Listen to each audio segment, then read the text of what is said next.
Braves select Cam Caminiti. J.D. Dix was selected a shortstop of the Arizona Diamondbacks. The Mariners select Ryan Sloan. The Miami Marlins select Carter Johnson. Philadelphia Phillies select Griffin Burkholder. The Tampa Bay Rays select Tyler Bell. Minnesota Twins select Dason Hill. The Chicago Cubs select Ty Sapacina. San Diego selects. Cale Fountain. Arizona selects. Catcher Hunter Carnes. I don't feel right unless the odds against me. Back against the wall with my strength. Yeah. I can't let it break. Everything I've been through, it made me better. Ooh, a little hate, it just made me better. Been through everything, it just made me better. Yeah, I can't waste the pain, it just made me better. Yeah, working every day. It's our party in the city where the heat is on. Welcome to Miami for the second annual Prep Baseball All-American Game. Got an exciting matchup for you. The class of 2025 takes on the class of 2026. I'm Corey McCartney. That's Prep Baseball Vice President of Scouting, Shooter Hunt. And Shooter, everything feels elevated in year two, including the excitement level for the players. Corey, you know Prep Baseball. We can't stop at anything. Always trying to progress the game, move things forward. Here in the Magic City, hoping for some magic today. 2025s are back, the defending champs. They've got 10 players back, including the reigning MVP, Josh Hammond. And you know what's cool about Josh Hammond is the fact that he is the reigning MVP, but he's back to prove something this year. Shortstop, pitcher, he can do it all. He'll be closing out the game today. Maybe he'll hit a home run, maybe he'll close the game. We could see a back-to-back MVP. Not to be outdone, the 2026s bring the number 1 through 3 players in the class, including a couple of Florida boys. You know, Jacob Lombard, the local kid, #1 prospect in the 2026 class, a silky smooth shortstop, brother of first rounder in 2023, George Lombard to the Yankees. At number 2, Grady Emerson, another shortstop, going to really swing it from the Dallas area. And then Gio Rojas, Stoneman Douglas' own left-handed pitcher. He's going to start us off on the bump. Well, the 2025s repeat, well, the 2026s spoil the party. Don't go anywhere. It's about to heat up in Miami.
Welcome into Miami for the 2024 Prep Baseball All-American Game. I'm Corey McCartney, joined by Prep Baseball Vice President of Scouting, Shooter Hunt. And Shooter, we saw it in the intro, year two, everything feels a little bit bigger, including these lineups, man. They're absolutely loaded. We're in Miami, year two. It's been an outstanding week of action, lots of pageantry.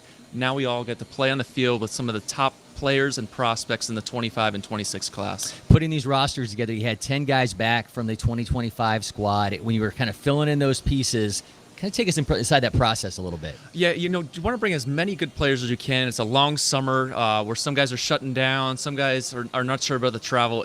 What says a lot about this game and all the work that goes into it from all our boots on the ground staff is the fact that those 10 guys wanted to come back.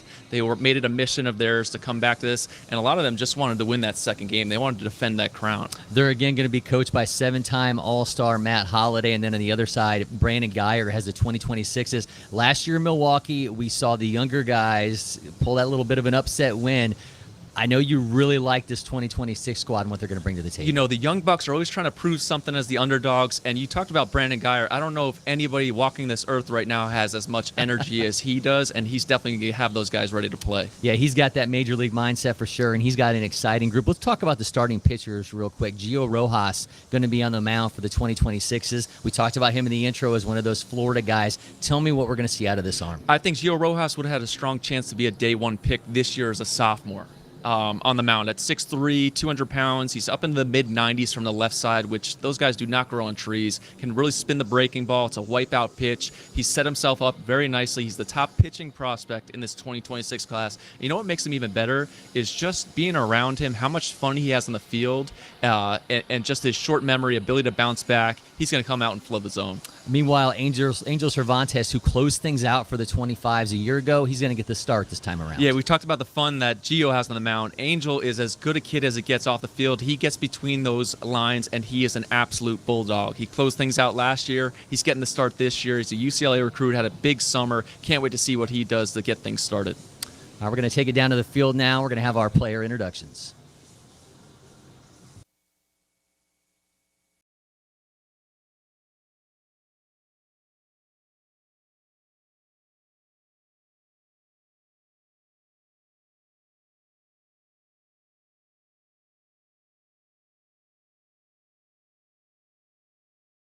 The defending champion class of 2025 and the class of 2026.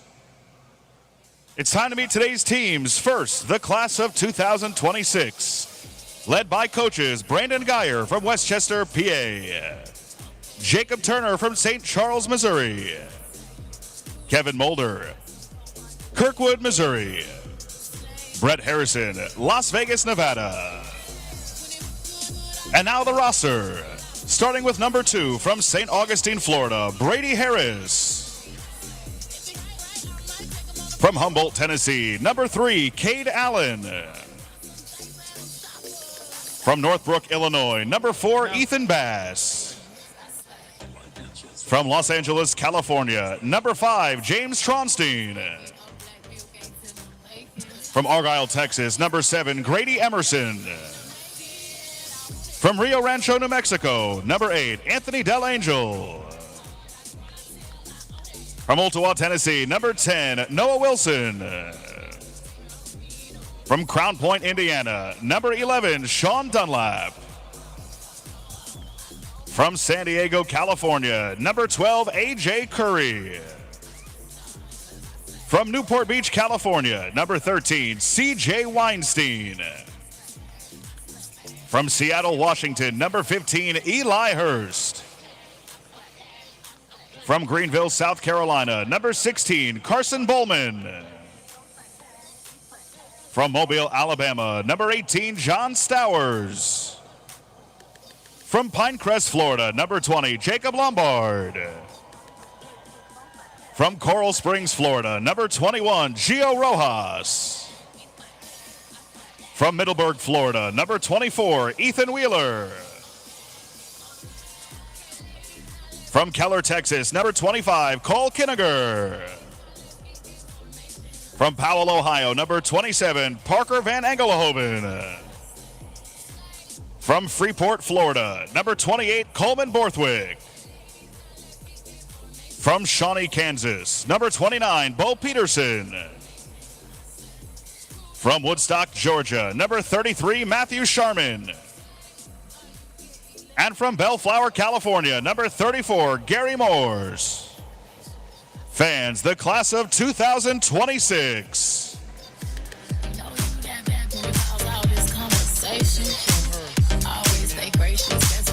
And Bat Boy Finn Duncan. And now let's meet the class of 2025. Led by these coaches from Stillwater, Oklahoma, Matt Holliday. From Lee Summit, Missouri, Trevor Rosenthal. From Walnut Creek, California, Jason Sakani. From Huntsville, Alabama, David Sharp. And from Lenexa, Kansas, Andy Urban.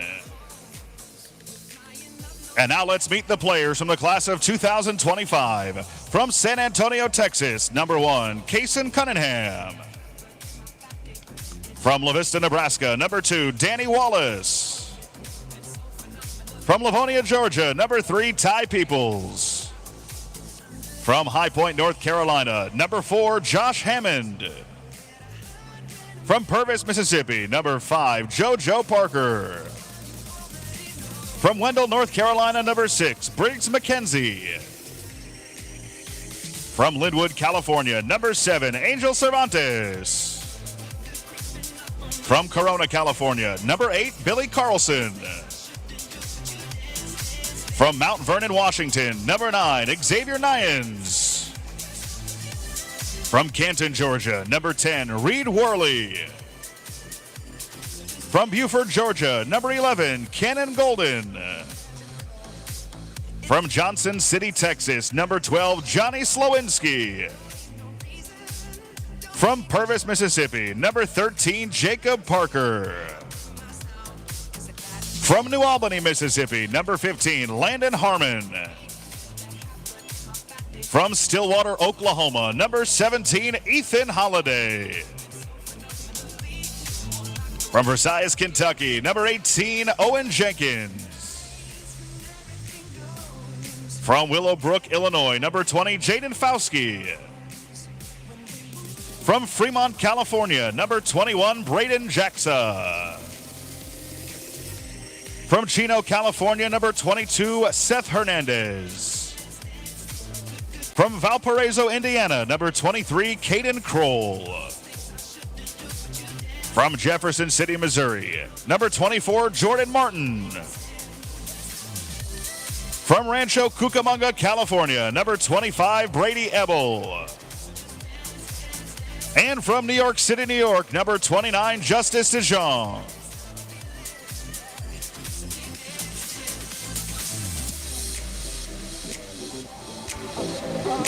And the Bat Boys, Reed Holiday, Easton Glicker, and Hudson Glickert. Ladies and gentlemen, the class of 2025. The umpires for today's game are Mike Reeds, Mike Pepperdine, John Poulin, and Brady Gibson.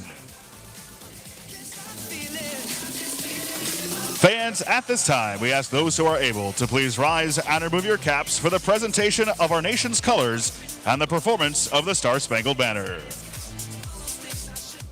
U.S. Army Color Guard is presenting today's colors. Please welcome to perform the national anthem for us today from season 20 of American Idol and Miami native Valerie Marie.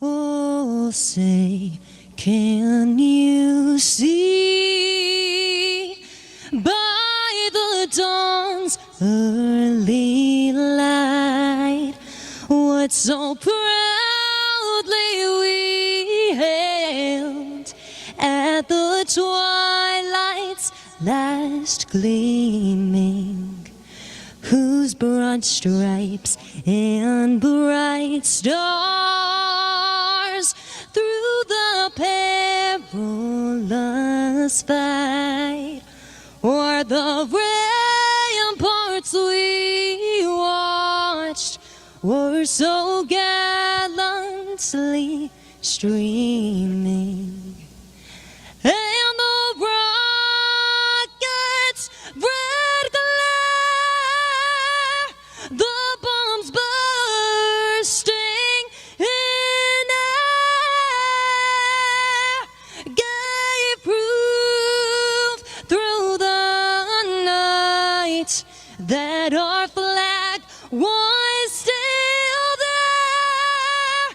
Oh, say does that star-spangled banner yet wave o'er the land of the free and the home of the brave? Fans, Valerie Marie from season 20 of American Idol and native of Miami.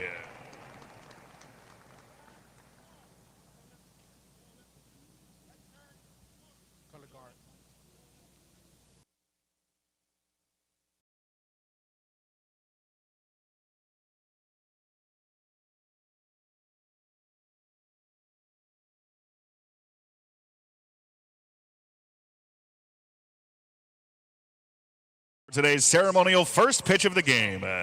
Please welcome Carson Stone. Carson is 12 years old and is from Cocoa Beach, Florida. He's a brain tumor survivor and avid baseball player.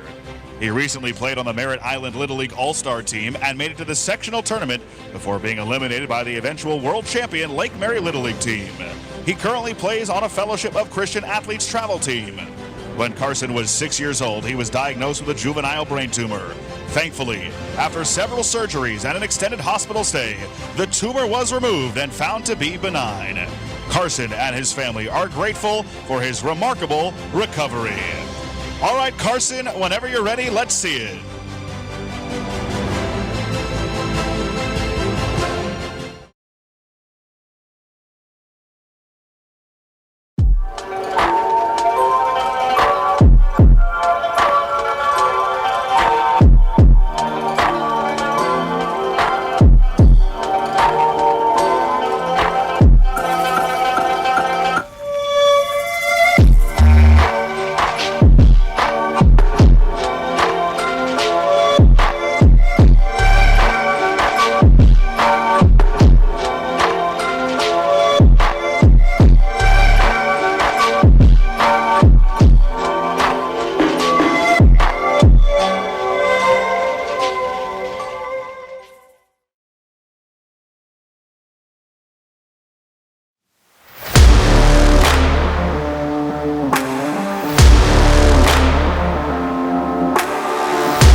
First, it was just a team. Now I can't imagine my life without them. That coach changed our son, on the field and off.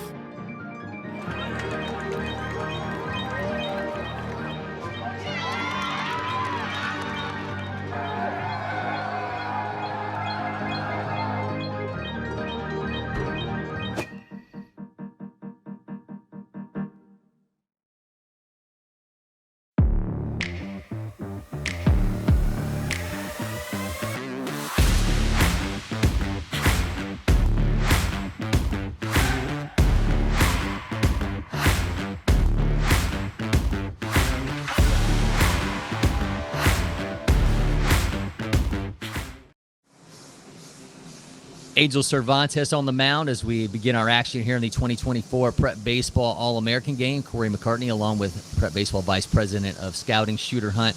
Shooter, we talked about Angel Cervantes closing things out a year ago. I know you called him a mad dog, a pit bull on the mound. Take us inside the mentality that you love so much from Angel Cervantes. Well, how cool is it the fact that this is right where we left off? Angel Cervantes on the mound, and we're starting off the next year the same way. But I love the bulldog mentality. He's a kid who is not scared of anything on the bump. He applies pressure in the strike zone. Fastball 90-94 with a breaking ball he can rip off with close to 3,000 RPM. Oh yeah, he's also got a power changeup, and my man is up there just trying to embarrass guys at all time, collecting whiffs. But he's going to be faced with a daunting task against this 26 crew. Yeah, we're going to get into that in a second. Let's look defensively on how the 2025s are going to line up behind him. We've got Braden Jackson behind the plate. Playing first base is Xavier Nyans. Second base is JoJo Parker. At shortstop, we've got Kason Cunningham. Over at third is reigning MVP Josh Hammond. The outfield goes Jacob Parker in left, Cannon Golden in center field, and Ty Peoples in right. And you mentioned it with this 2026 lineup. Jacob Parker going to lead things off, followed by Bo Peterson and Brady Harris. Jacob Lombard has the shortest trip to this event, won hands down at the Gulliver Prep. And you know, he still got to get off of school here. Being a Miami guy, he came over, got a couple days off, and rightfully so. Heading over here to the game as Jackson unleashes an absolute missile to second base there. But he had to lead off here, right? Hometown kid setting the tone. I can't wait for this matchup. Yeah, it's going to be an exciting matchup for sure. And I know with these 2025s and 2026s, you spend a lot of time talking to these guys about the moment. You've been in similar situations. kind of take people inside that message on how you tell a player to approach an environment like this. Yeah, just I think a lot of times with great athletes, it's the process over the product. This is one of those times where you can enjoy, this is where I've been to. I know I want more, but right now, enjoy where you're at. Cervantes with delivery starts things off. It's going to be in there for a strike, coming in at 93 miles an hour on a sinker. Never a doubt there. Strike one from Angel Cervantes at 93. He just has a plan for each hitter at all times. Comes with the 0-1 and misses on the outside. It really amazes me, Corey, just how professional all these kids are at such a young age. They're able to slow things down. They really do not get sped up, and Angel and Lombard especially. Well, that one's going to skip away from the catcher. Cervantes, obviously a UCLA commit. Lombard, currently the #1 player in the class of 2026, a guy who's still out there from a commitment standpoint. But he's obviously got Major League bloodlines. His dad, George, is currently the third base coach for the Detroit Tigers. His brother, George, is inside the New York Yankees organization. So guys like this, and obviously we can have that same conversation with Ethan Holiday, handle these environments a little bit differently. Absolutely, and coming back with a big fastball there, 2-1, to get the count to 2-2 here.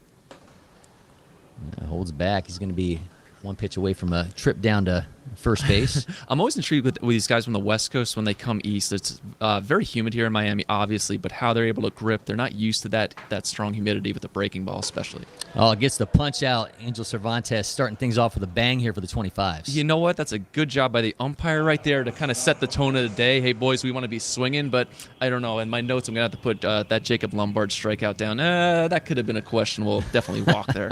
Here is the #1 player in Kansas, Bo Peterson. Bo, interestingly, had committed to Nebraska as an 8th grader. He's reopened his commitment. Told me this time's just a little bit different. He feels obviously more mature age-wise and has a different mindset on what he's looking for in a school. And I think that's a really interesting approach. Is we've seen that with a lot of guys that they get that chance to go back out there into the market and kind of consider themselves a little bit differently as a player. Very heady kid, like you said, multi-sport guy, but he's also a two-way, can hop on the bump, one of the better arms in the class as well. Puts that one into play, gathered at second. Flip over to first in time for the out. Good pitch there with that sinker, getting those ground balls. But going back to Bo Peterson, one of the better prospects in the class, had a big summer, broke out at the NPI earlier in the summer at Lake Point, where he was outstanding with that Canes national team. Another Florida product now coming up to the plate in the form of Brady Harris out of Trinity Christian Academy. Had him up at Lake Point Sports many times with NBA scout team this past summer. #1 ranked outfielder in Florida, 3rd overall in the class, and a Florida Gators commit. Shoots that one into right field. It's going to be hauled in on the run for the catch, and we are through half an inning here watching the Prep Baseball All-American game from Miami.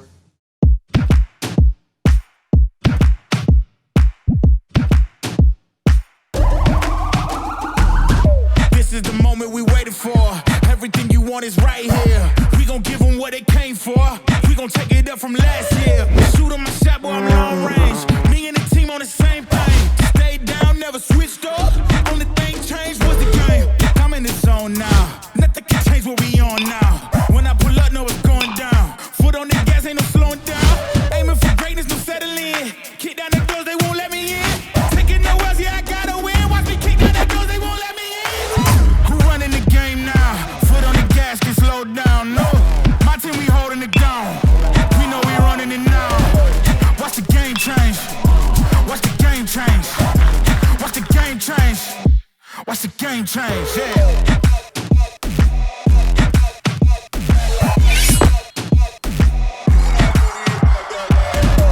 Watch the game change. Watch the game change. Watch the game change. Watch the game change. Gamble bet on me. Tell them that's life, yeah, it's still love it. I'm taking a shot for my enemies. I can't waste no more time on my energy. I know they know I got it on lock. Go against me, that's a long shot. Cause I'm counting wins all around the clock. Never doubt me, boy, don't stop. Who do you feel when they make you the monster? I am not scared of you imposter. Taking the lead now while they watching. Think you should leave now while the option. Taking no else, yeah, I gotta win. Watch me kick down the doors, they won't let me in. We're running the game now. Foot on the gas, can slow down, no. My team, we holding it down. We know we running it now. Watch the game change. Welcome back to the War Room. Civilian Shooter here, joined today for a mega episode. We got Dr. Sept. Jim Callis. Jim, welcome onto the show. I'm Braylon Doty. Ryan Sloan. David Shield. Welcome back to the Prep Baseball All-American game here at LoanDepot Park in Miami. Corey McCartney, Shooter Hunt along with you. Gio Rojas on the mound for the 2026s. He's going to be facing off against JoJo Parker, Braden Jackson, and Owen Jenkins for the 2025s. You want to talk about moxie, Shooter? Gio Rojas has that in spades, the number one lefty in the class, and this is a guy who loves carrying that designation. You know, I watched his warm-ups, and it's a lot of times, especially the young kids, a lot of adrenaline. He came out and flooded the zone from the first pitch. As loose as it gets, it's just really, really good arm to watch. Also a good athlete, can hit a little bit, get some at-bats there at Stoneman Douglas, a national power. Was a Colorado product, moved down here for the competition, which has been outstanding for him. Had a great year as a sophomore. Yeah, his first season, by the way, he struck out 18 in a one-hit complete game shutout. By the way, that same week in the same tournament he was in, another kid did the exact same thing. So absolutely wild. Nothing wrong with that. He's got wipeout stuff, that swing and miss in the zone that scouts covet. He's 6'3", might end up being 6'4" there, but it just really looks the part. But he's going to be facing a real tough kid from Mississippi State recruit, and JoJo Parker. And we'll run through the defensive alignment here for the 2026s in seconds. We see the first pitch from Rojas, and that's in for a strike. So defensively, he's got John Stowers out of Alabama behind the plate. A.J. Curry playing first base. Grady Emerson is at second. Third base is Bo Peterson. Shortstop is Jacob Lombard. In the outfield goes Ethan Bass in left, Brady Harris in center, and Noah Wilson in right.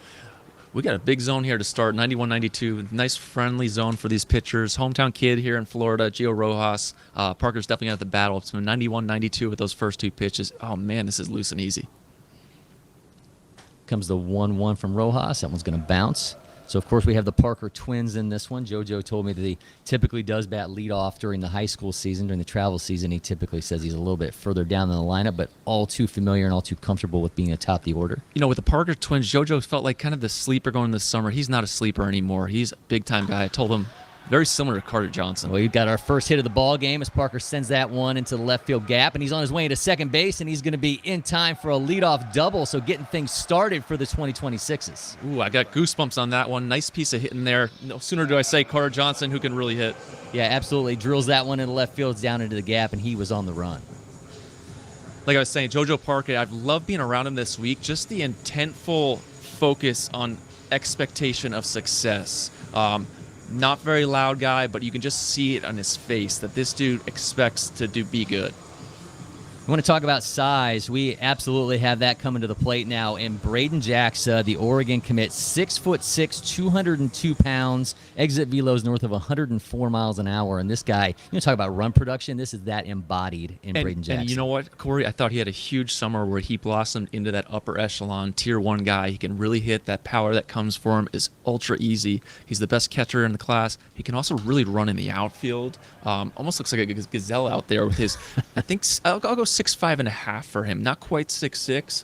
That very fun 6'5", where once you go above that, some scouts, he's getting too tall here, but he's not. He can really stay connected to the plate, and man, does the ball jump off his bat. Yeah, he's got a bat speed of 86.5 miles an hour, and I know you and I talked about this before. It's not apples to oranges, but when you consider at the major league level, guys like Stanton and Judge, you can talk about obviously averages across a 162-game season are different than what we get from these guys in a showcase environment, but those numbers, I mean, those are just absolutely ridiculous. Especially when you're around him, he's got those NorCal vibes. He's just relaxed, but then there's that explosion with the swing. Swings through that one. I mean, Gio Rojas, when you got that swing and miss stuff where you're able to challenge a guy who's as good as Jackson in the zone, that's outstanding. A way to bounce back here. He's got 2 strikes. Jackson's going to have to adjust here. He's had a great summer with 2 strikes in the count as well, because he is equally as adept with the power department to the right center field gap. He's going to be followed by Owen Jenkins, but Rojas with some work to do here as he's got a runner at second in the form of JoJo Parker. Another punch out, man. That was just absolute money down the pipe there. 91 miles an hour on the sinker to get the K. It's outstanding there. It's really tough for these young bucks because you're going up against some real guys, a little more physicality in that year that they get to. You're facing some of the top prospects, potential first rounders next July. But outstanding stuff, and it brings up Owen Jenkins, who is one of the biggest names of the summer. Number 1 player in Kentucky, guy who was a late add to these rosters, and obviously you come into this environment with a little bit, less anticipation that some of the guys have. But I think Briggs McKenzie was also a late add. These guys really seem to be, absolutely fired up to be a part of this event. The power potential from Jenkins from June 1 through September 1, the amount of times scouts were calling, agents calling, saying, this Jenkins kid's really good, after Jamie Tesseroff for us in Kentucky had said it all spring. But an outstanding kid, physical specimen, does a nice job behind the plate. But without that stride, we really talked a lot about the fact that he shut down his stride, but the power still very much plays. Yeah, it's unbelievable that he does get the rotation that he does on the ball without even really stepping into a stride whatsoever. I did, by the way, see on his IG page, he's got photos of himself suited up for the Kentucky Derby. So if you need any, pony help with this, if anybody over there needs some help, I think Owen Jenkins might be able to kind of point you in the right direction as far as the Derby. Perfect. Any seersucker advice, Owen Jenkins will be all over it. Maybe if I need a place to stay next May. But like I said, Jenkins, even right there, you saw the bat speed, the way those hands turn it. Look at those forearms. Just absolute physicality. Uncommitted kid who a lot of college coaches in attendance right now watching him. 6'2", 215-pounder swings through nice that one. Pitch.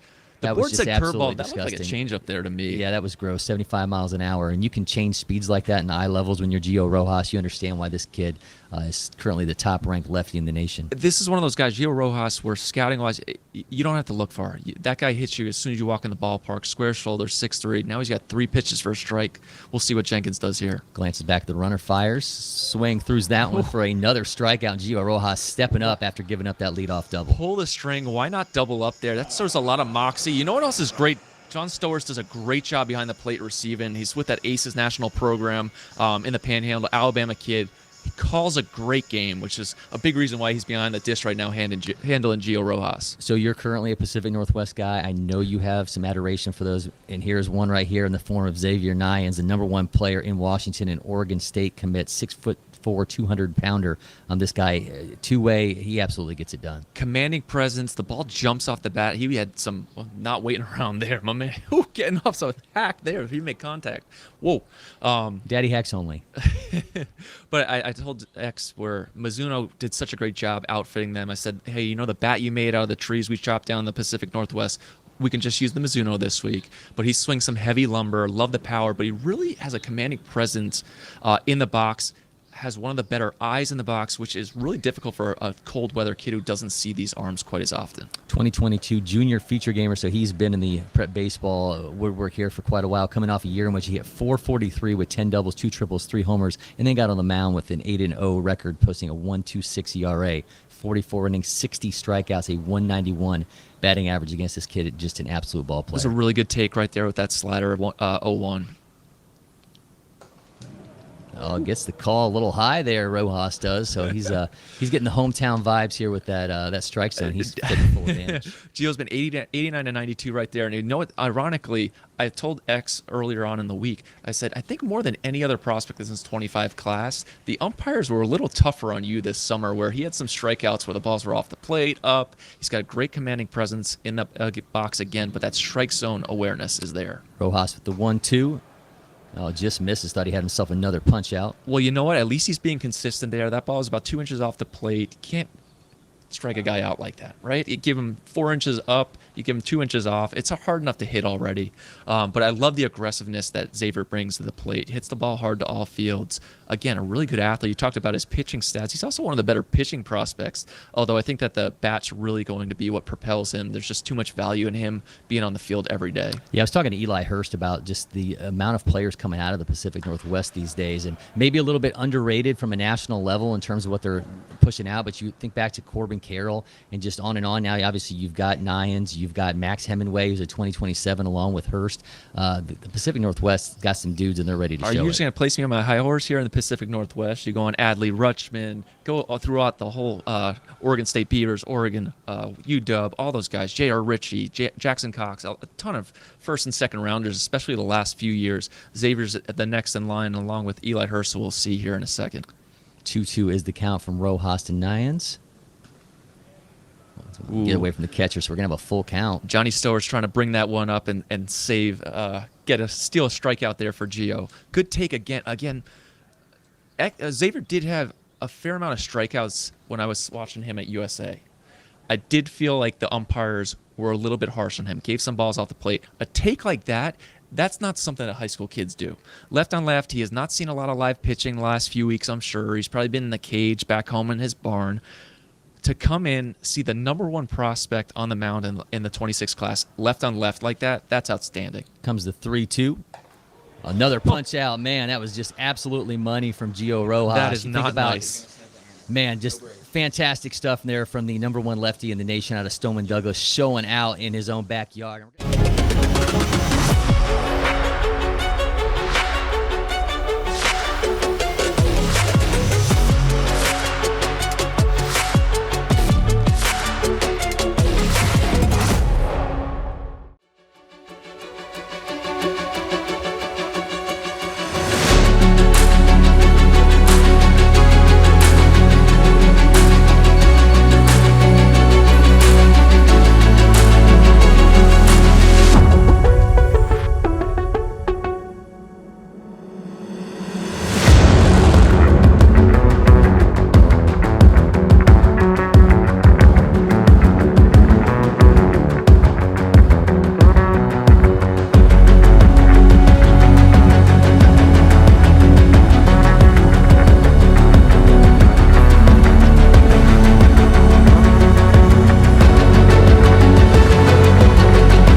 Cannot say enough about the way that these players, Shooter, are using their platforms to help out versus cancer. They're going out of their way to help raise money through their social networks, and these kids hold a lot of sway, and obviously they are able to do that in a big way. You know what, the best thing about being around these guys this week is just seeing how great kids they are. First Cancer, which is a program that's very close to my heart.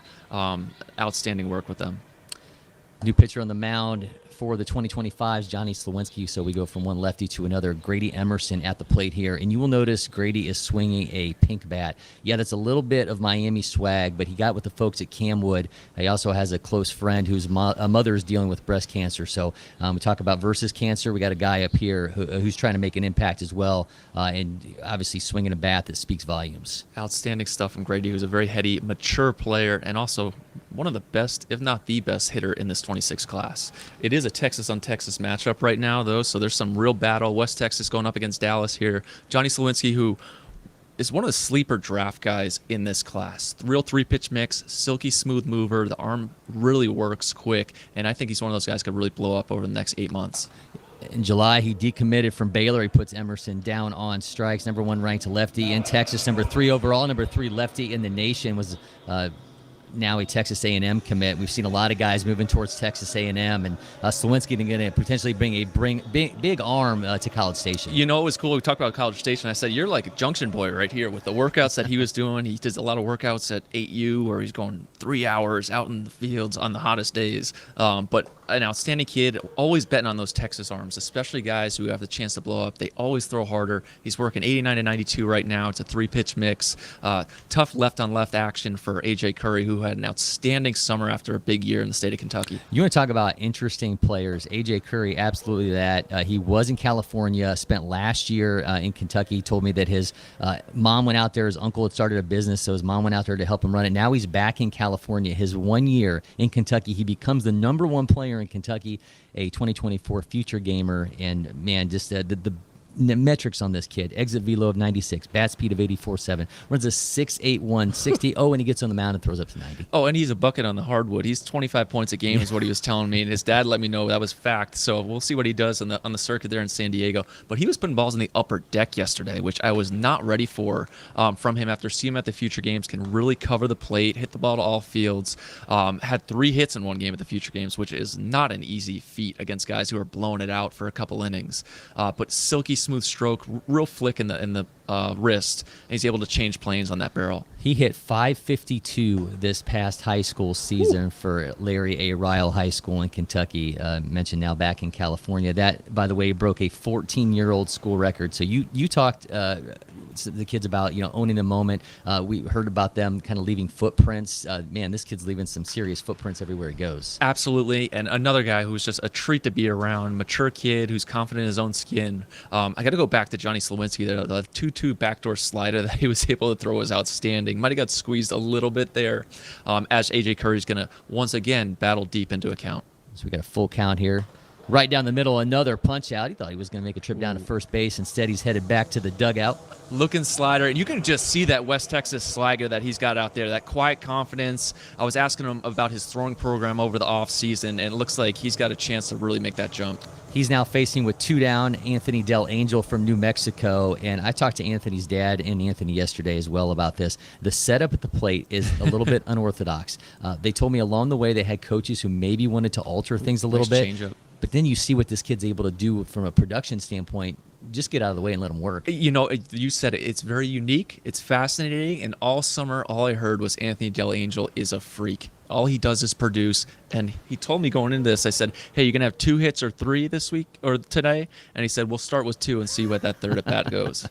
Oklahoma commit, Cleveland High School in New Mexico. I believe they had 3 different airports that they had to stop to along the way to get here from starting off in Albuquerque. But, man, he's ready to own the moment here. 6'4", 195-pounder. Of course, the top-ranked player in New Mexico, number 26 overall in the class. Really nice pitch there, but what I was not ready for was how big Anthony is. Still projectable, but his hands, he almost squeezed my hand off as he gets off another great fires swing. that, you might be able to reach out and grab that one, Shooter. It's one of the few swings this summer where I had to slow down video, put it in slow-mo to just see how he got to that launch position. How does he get his hands into position? Because it's such an unorthodox swing, but a really good athlete can go out to the outfield. He's thrown balls through mitts yesterday, but it can also play the infield as well. Swing and a miss, goes down on strikes. Man, another punch out. They are coming in bunches. These guys shop at Costco, by the way, Shooter, because these coming in bunches without question. Texas forever, We'll be baby. right back. Yeah, we have a scoreless game as we continue in the Prep Baseball All-American game. Don't go anywhere. We'll be right back from Miami.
Back in Miami for the Prep Baseball All-American game, Corey McCartney along with Shooter Hunt. We've got a scoreless, pitching-dominated game to this point, and we've got a pitching change on the mound for the 2026s. Not going to have Eli Hurst. We mentioned players out of Washington talking about Xavier Nyans, and this is an absolute ace on the mound, Shooter, in the form of Eli Hurst. Eli's been a guy that we've been following up there in the PNW. He's the next of those big arms. 90 to 93 at the Future Games with 3 real pitches for strikes. He really alphaed me in a picture when we gave him the invite here because he's about 6'5", towering over me. I felt mighty small. But the makeup mound presence, that really stands out. But he'll face what might be my favorite swing in the 2025 class in Jaden Fowsky. Yeah, Jaden Fowsky going to be followed by Danny Wallace and Ty Peoples. I was talking to Eli Hurst yesterday. I thought he was a guy after my own heart here, and he's a member of the Seattle Academy Sports Journalism Club. Oh, okay. Does interviews, but he told me he only did that for a year. So you know he's working on that resume already for college, but I think his fastball is probably going to really push that college resume higher. starts off 0-1 to Fauske. Again, it'll be followed by Danny Wallace and Ty Peoples. Fauske had a huge summer, real loose-wristed, uncommitted right now. A lot of college coaches are in attendance watching him, but can really get the barrel off. Showed off some big power yesterday as Eli Hurst shows off that changeup and talk about that 3-pitch mix from him. He really looks apart. Kind of some similarities to Mick Abel, who came out of Oregon, a first-rounder, to the Phillies in 2020, but just really expects that success. Yeah, Hurst 6'5", 192 pounds, facing off against Fauske, who's the number 1 ranked catcher in Illinois, number 2 ranked catcher, by the way, in the nation. It's not going to be easy to get Fauske out here with 2 strikes because he might have the best strike zone awareness in the class. He was on base all summer, all big national events. Can spray the ball all fields.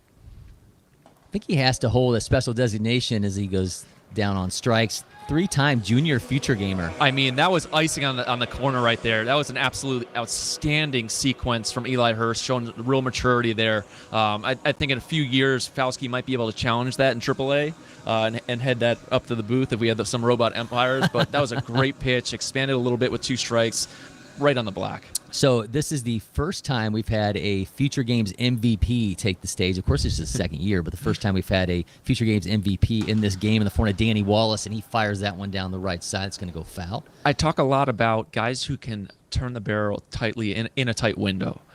Danny Wallace does not need much to speed up the barrel. Those hands and wrists, which we come to expect from these Nebraska products right now, the quote-unquote freaks, the athletes. He's a 6'5" runner, triple-digit exit velocities. The blast metrics are off the charts. He's also in the low 90s on the bump. Just an absolute athlete who even broke a metal bat one time at our Future Games. Yeah, I saw that happen again this past summer, and he quote tweeted it and said, "That looks familiar."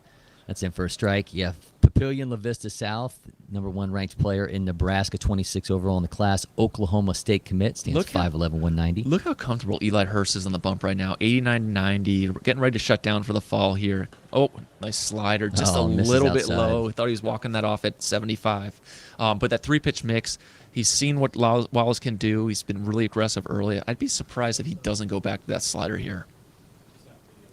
He's got a 1-2 count. Hurst does on Wallace. Slide step. Fires that one down the right side. I don't know if Danny Wallace had the scouting report on that Eli Hurst quick pitch. He pulled that out a couple times at Lake Point back at the Future Games in July. But this might be a good time. Maybe a little right-on-right changeup here. Danny Wallace handing out souvenirs. 1-2 is the count. Uh-oh, here it is, that changeup. Nope. Misses outside. Yeah, nice job by Wallace holding off. Makes it 2-2. Really good at bat here. The compact athleticism of Wallace, and it's something that's key. His ability to go directly to the ball, but still manage to leverage his frame and get the ball to jump off that barrel. That is sensational. You think about a guy who has just seen the trajectory of his baseball future change within the last year, going from the MVP of the Future Games to getting that Oklahoma State commit and now being here as an All-American. Yeah, just the meteoric rise. We've been well aware of him going back. Pascal Paul in Nebraska did such a great job. We're well aware of Danny Wallace and what he could bring to the field. One of the top uncommitted guys who obviously was at the Future Games last year. I'm really looking at Hurst with those breaking balls, and we talk about the humidity here. I can promise you in the Pacific Northwest it does not get like this. Ooh, fires that one back foul, and he's making them work. I don't know how many baseballs that we brought with us today for this game, but I think Danny Wallace is going to stretch that number. Some lucky fans are going to be walking away with potentially a couple dozen BP balls where they can take them to the field or get some signatures after the game. But Eli Hurst continues to be very confident on the bump. Nice at bat here from Danny Wallace. Full count. I have our first base runner here, the inning. Danny Wallace makes his way down to stellar at bat. Walk from Hurst. Stellar at bat from Danny Wallace. Good pitch there. Good sequence. Just 2 good players getting after it, and that time Danny Wallace wins the battle. Excellent at bat. I would not be surprised to see my man getting off and running here too. So we talk about meteoric rises. Ty Peoples a year ago comes to this event, and I think on a national level he truly opened some eyes, and now we're talking about a guy who's the number 1 ranked player in Georgia, the number 1 ranked outfielder in the nation, and 12th overall in the We're class. seeing a lot of our state directors are here for the first time, and yesterday watching Peoples as he pops it up there saying, this might be my favorite swing here, which was says a lot about what he brings. Sky high. We made the trip for Jacob Lombard worth it as he hauls that in for an out. You know what? After that long at bat to Wallace, 1 pitch, 1 out is a very nice thing to have if you're Eli Hurst. But he's going to have Brady Ebel, LSU recruit, Southern California Corona, back for his second time here. He is one of my favorite players in this class. One of the younger players in this class, won't turn 18 until after the draft. But he continues to get better each time I see him, and I love the fact that he's a baseball rat. He's just willing to do whatever it takes. Hits him on the foot. Check on Ebel here. That one definitely did not feel very good. That looked like it got his back knee, and that is not something that feels funny. It hits that wrong spot, wrong place, and it hopefully is able to kind of walk that off here in a second. Everything's right. But when it gets the right spot, I think back to my basketball days, Corey, trying to take a charge. A guy goes knee to knee on that inside, and it just does not feel good. Yeah, you mentioned Ebel kind of being a bit of a baseball rat, son of former Angels and current Dodgers third base coach Dino Ebel. So this is a guy who has been around the game for a very long time. I'm sure his family's seen a little bit of everything. Obviously, in an environment like this, you don't want to have anybody faced with a situation like this where they're dealing with an injury. But let's hope that Brady's able to walk this one off and get out there, as he's got some of the cold spray being applied to his knee at the moment. And he was excellent yesterday at the plate throughout workout or home run derby, where he was showing off some of the power that, obviously the power is kind of the last thing to come in the scouting world. It was certainly on its way yesterday when he was showing off some upper deck home run potential. Obviously has probably the best strike zone awareness in the class. He always told me the one thing to do that his dad told me is swing at strikes. That's what Brady does. Walking that off, again, Corey, I got to go back. I've had those times where it hits the wrong spot on the knee, and it just stays with you for a couple seconds. Look how tough he is once you get down to first base. At least a touch up there, Eli Hurst. Yeah, and great moment there by Eli Hurst. And I kind of think that speaks to the environment, right? That speaks to what this is. These kids, they've spent so much time together, across the last few days, times in the Players Lounge, time here, doing stadium tours and playing cornhole. There's some camaraderie here that's undeniable, and we're seeing that as Hurst goes out there to check on Ebel. I love the toughness trying to get down there. He's got a couple of his teammates on this team. Eli's going to be facing off against Billy Carlson here in a sec, another Corona High School product. He's going to be replaced by Ty Peoples, the last batted out. Yeah, you mentioned Corona High School, an absolute powerhouse, man. And all year long, sitting atop the prep baseball high school rankings. They were the dominant program in the country, and they're showing that in the number of players they have here in the All-American game. And you know what? Back-to-back is not out of the question. There's a good chance. I don't want to give anything away here, Corey. There's a good chance Corona will be the preseason number one in that prep baseball poll, as they're returning a lot of guys, and they've added some really talented players. And they go from one Corona player to another. Here comes Billy Carlson, the Vanderbilt commit. Shortstop, right-handed pitcher, 6'1", 159-pounder. He's the fifth-ranked player overall in California. Billy Carlson is a wizard with a glove. He is the ideal prospect on the dirt. Plus arm, expects success, finds the right spot on the glove at all times. He is the SoCal shortstop. A little bit of trouble here for Eli Hurst. He's got runners at first and second, now facing off against, again, Billy Carlson, the 10th ranked player overall in the class. Billy had a great summer as well. Also one of the top arms in the class. I just think it's going to be tough to get him off shortstop for now. Kind of similar to what Bryce Rayner went through last year. Billy will likely close some games for Corona, but his spot at shortstop and in that likely two-hole for Corona will maintain itself. Hurst misses outside, makes it 1-1. 77-80 on that slider. Right now, just not having quite the same feel for it. Again, that humidity, I got to tell you, a guy who's been in Jersey, I've spent a lot of time in New Orleans throwing, here in Florida, being up in the Pacific Northwest, they just don't understand what humidity is. Let me ask you this. He has that moment there where he hits Ebel, and you go into this situation, you have your expectations of how you're going to perform. How do you get around something like that happening and taking you out of your game? Just having that mental fortitude, and we talk about that major league mindset, having Brandon Geyer give a great talk last night, it almost says more, even more than the quick arm, the delivery, the athleticism, the frame, everything about him. The fact that he's able to bounce back from adversity and the game slowing down, going against the best players in the country, as he just misses there down in the zone. Ooh, that's one that I bet Stowers would love to have back.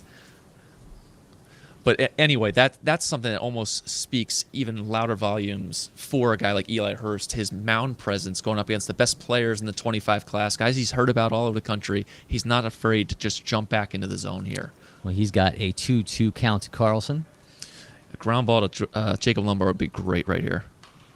Swings that one's headed back foul. It's the other great thing about pitching here. You have some of the best defenders in the class as well. So guys are going to want to make a play. That closing speed that they do entertain. You can just see them moving and thinking the game. Grady Emerson and Jacob Lombard have been a treat to be around. They just are way ahead of or way beyond their years. They just have almost older souls to the point where they're like 10-year vets. Yeah, I spent some time with them this summer when they were at Lake Point Sports, and that one is down. Our first run is headed across the plate, and it's going to be a 1-0 lead for the 2025s as Carlson jumps on that and drives in a run. 95 mile an hour off the bat. That's a great piece of two-strike hitting from Billy Carlson, who I expect to be one of those helium guys throughout the summer. This past summer, but going into next spring, outstanding stuff there, and we'll get a chance to see once again Eli Hurst try to bounce back from that. Now the turn of Cannon Golden, and Cannon Golden told me last night he's been waiting a year, quite literally, for this moment. He came to the 2023 Prep Baseball All-American game in Milwaukee, and he had a broken foot, so he was around in a scooter. If you joined us for that broadcast, he was in the booth with me for an inning, and he has been waiting for this. We'll see what he does here with runners at first and third. Sends that one into play, going to gather at first, and hits that for they just barely got him. It's a little nonchalant. Looking at on the tag there 4-4 speed right yeah. there from Cannon Golden, who was not going to hold back. He's giving a hard 90 at all times. One of my favorite players. We've got a 1-0 lead for the 2025s as we roll along into the third inning. We'll be right back. You were watching the Prep Baseball All-American game from LoanDepot Park in Miami. Achieving your health and fitness goals takes hard work and the right nutrition. That's where First Form can help. Whether your goal is to get in shape or simply lead a healthier lifestyle, our industry-leading protein supplements can help fuel your journey. From delicious, easy-to-mix protein shakes to convenient on-the-go protein snacks, we've got the perfect solutions for you. With best-in-class products backed by our 110% money-back guarantee, you have nothing to lose. Visit firstform.com today and elevate your results.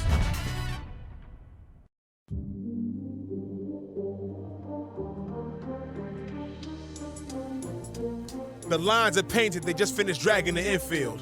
The ace is walking up to the hill, he's ready to deal. Bring all of your skill and all of your will, the competition is stiff here. This is the real deal.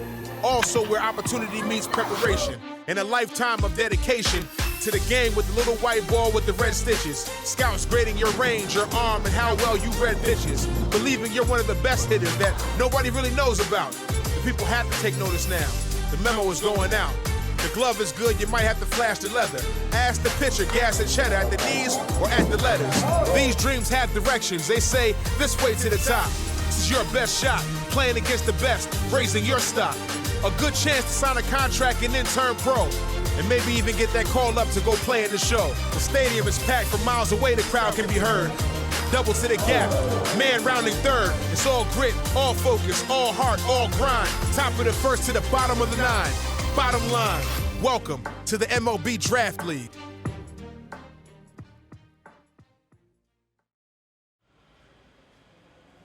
On the mound for the 2025s for the top of the third is two-way Justice DeYoung, the Duke commit out of New York's Poly Prep. The Empire State's top-ranked player. DeYoung has a 4-pitch arsenal, including a fastball into the 90s. That pitch and his curveball, both with spin rates over 2,500. The future Blue Devil going to be facing John Stowers, Sean Dunlap, and Noah Wilson as the 2026ers try to answer Billy Carlson's RBI single that has the 25s up 1-0.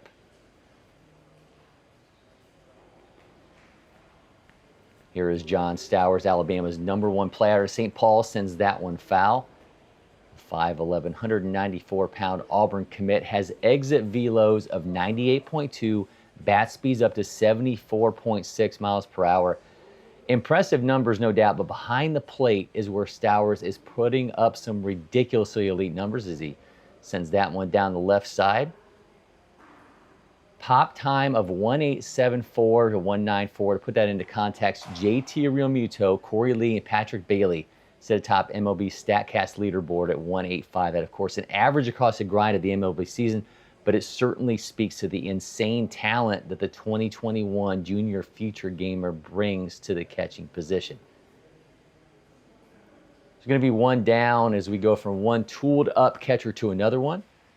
As Justice DeYoung misses there, this is Sean Dunlap out of Indiana's Crown Point High School.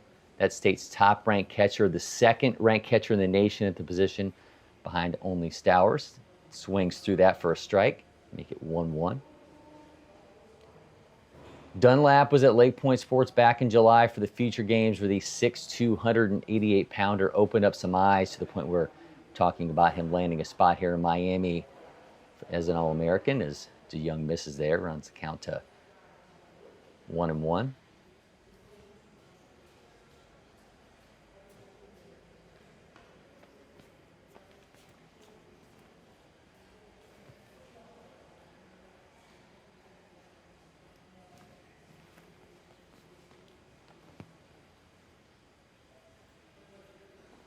DeYoung delivers, misses, glove side.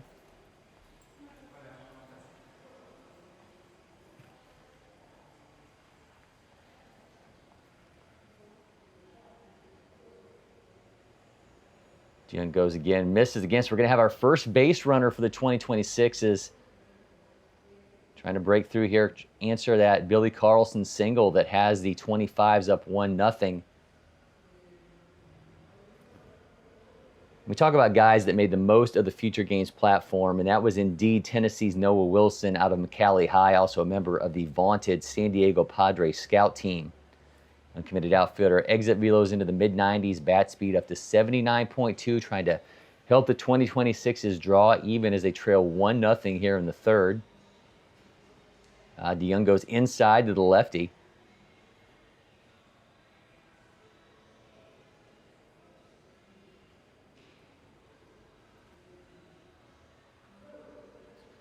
(0-1) is the count to Wilson.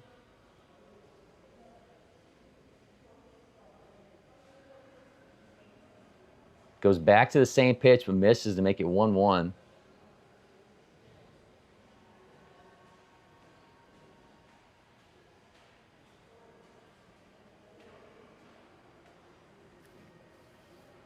DeYoung again, New York's top-ranked player. Got one down, goes back to the pitch again, and that time Wilson holds off. It's in for a strike.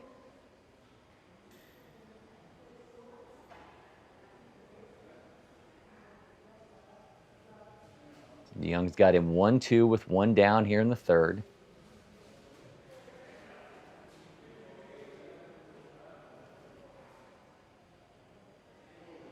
Oh, holds off. Runner's taken off for second.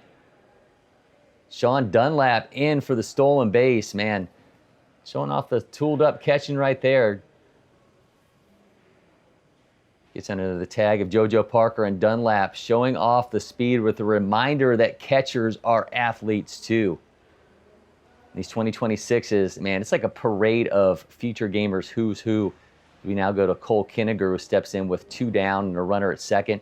Kinniger, the fourth-ranked player in Texas in the class of 2026 out of Keller, among the biggest breakout stars at Future Games. Absolutely owned workout day, including near triple-digit exit velos and an infield velo of 90, 6.65 in the 60s. He watches that in for a strike. And Justice DeYoung absolutely loving that pitch, living on the left side of the plate.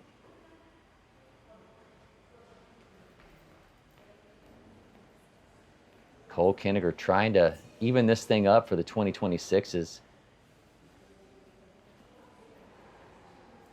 Fouls that one back. Kinniger, by the way, impeccable musical taste during an interview at Lake Point Sports. He revealed the top song on the playlist is Zach Bryan's Son to Me. He's in the hole 0-2 here against DeYoung.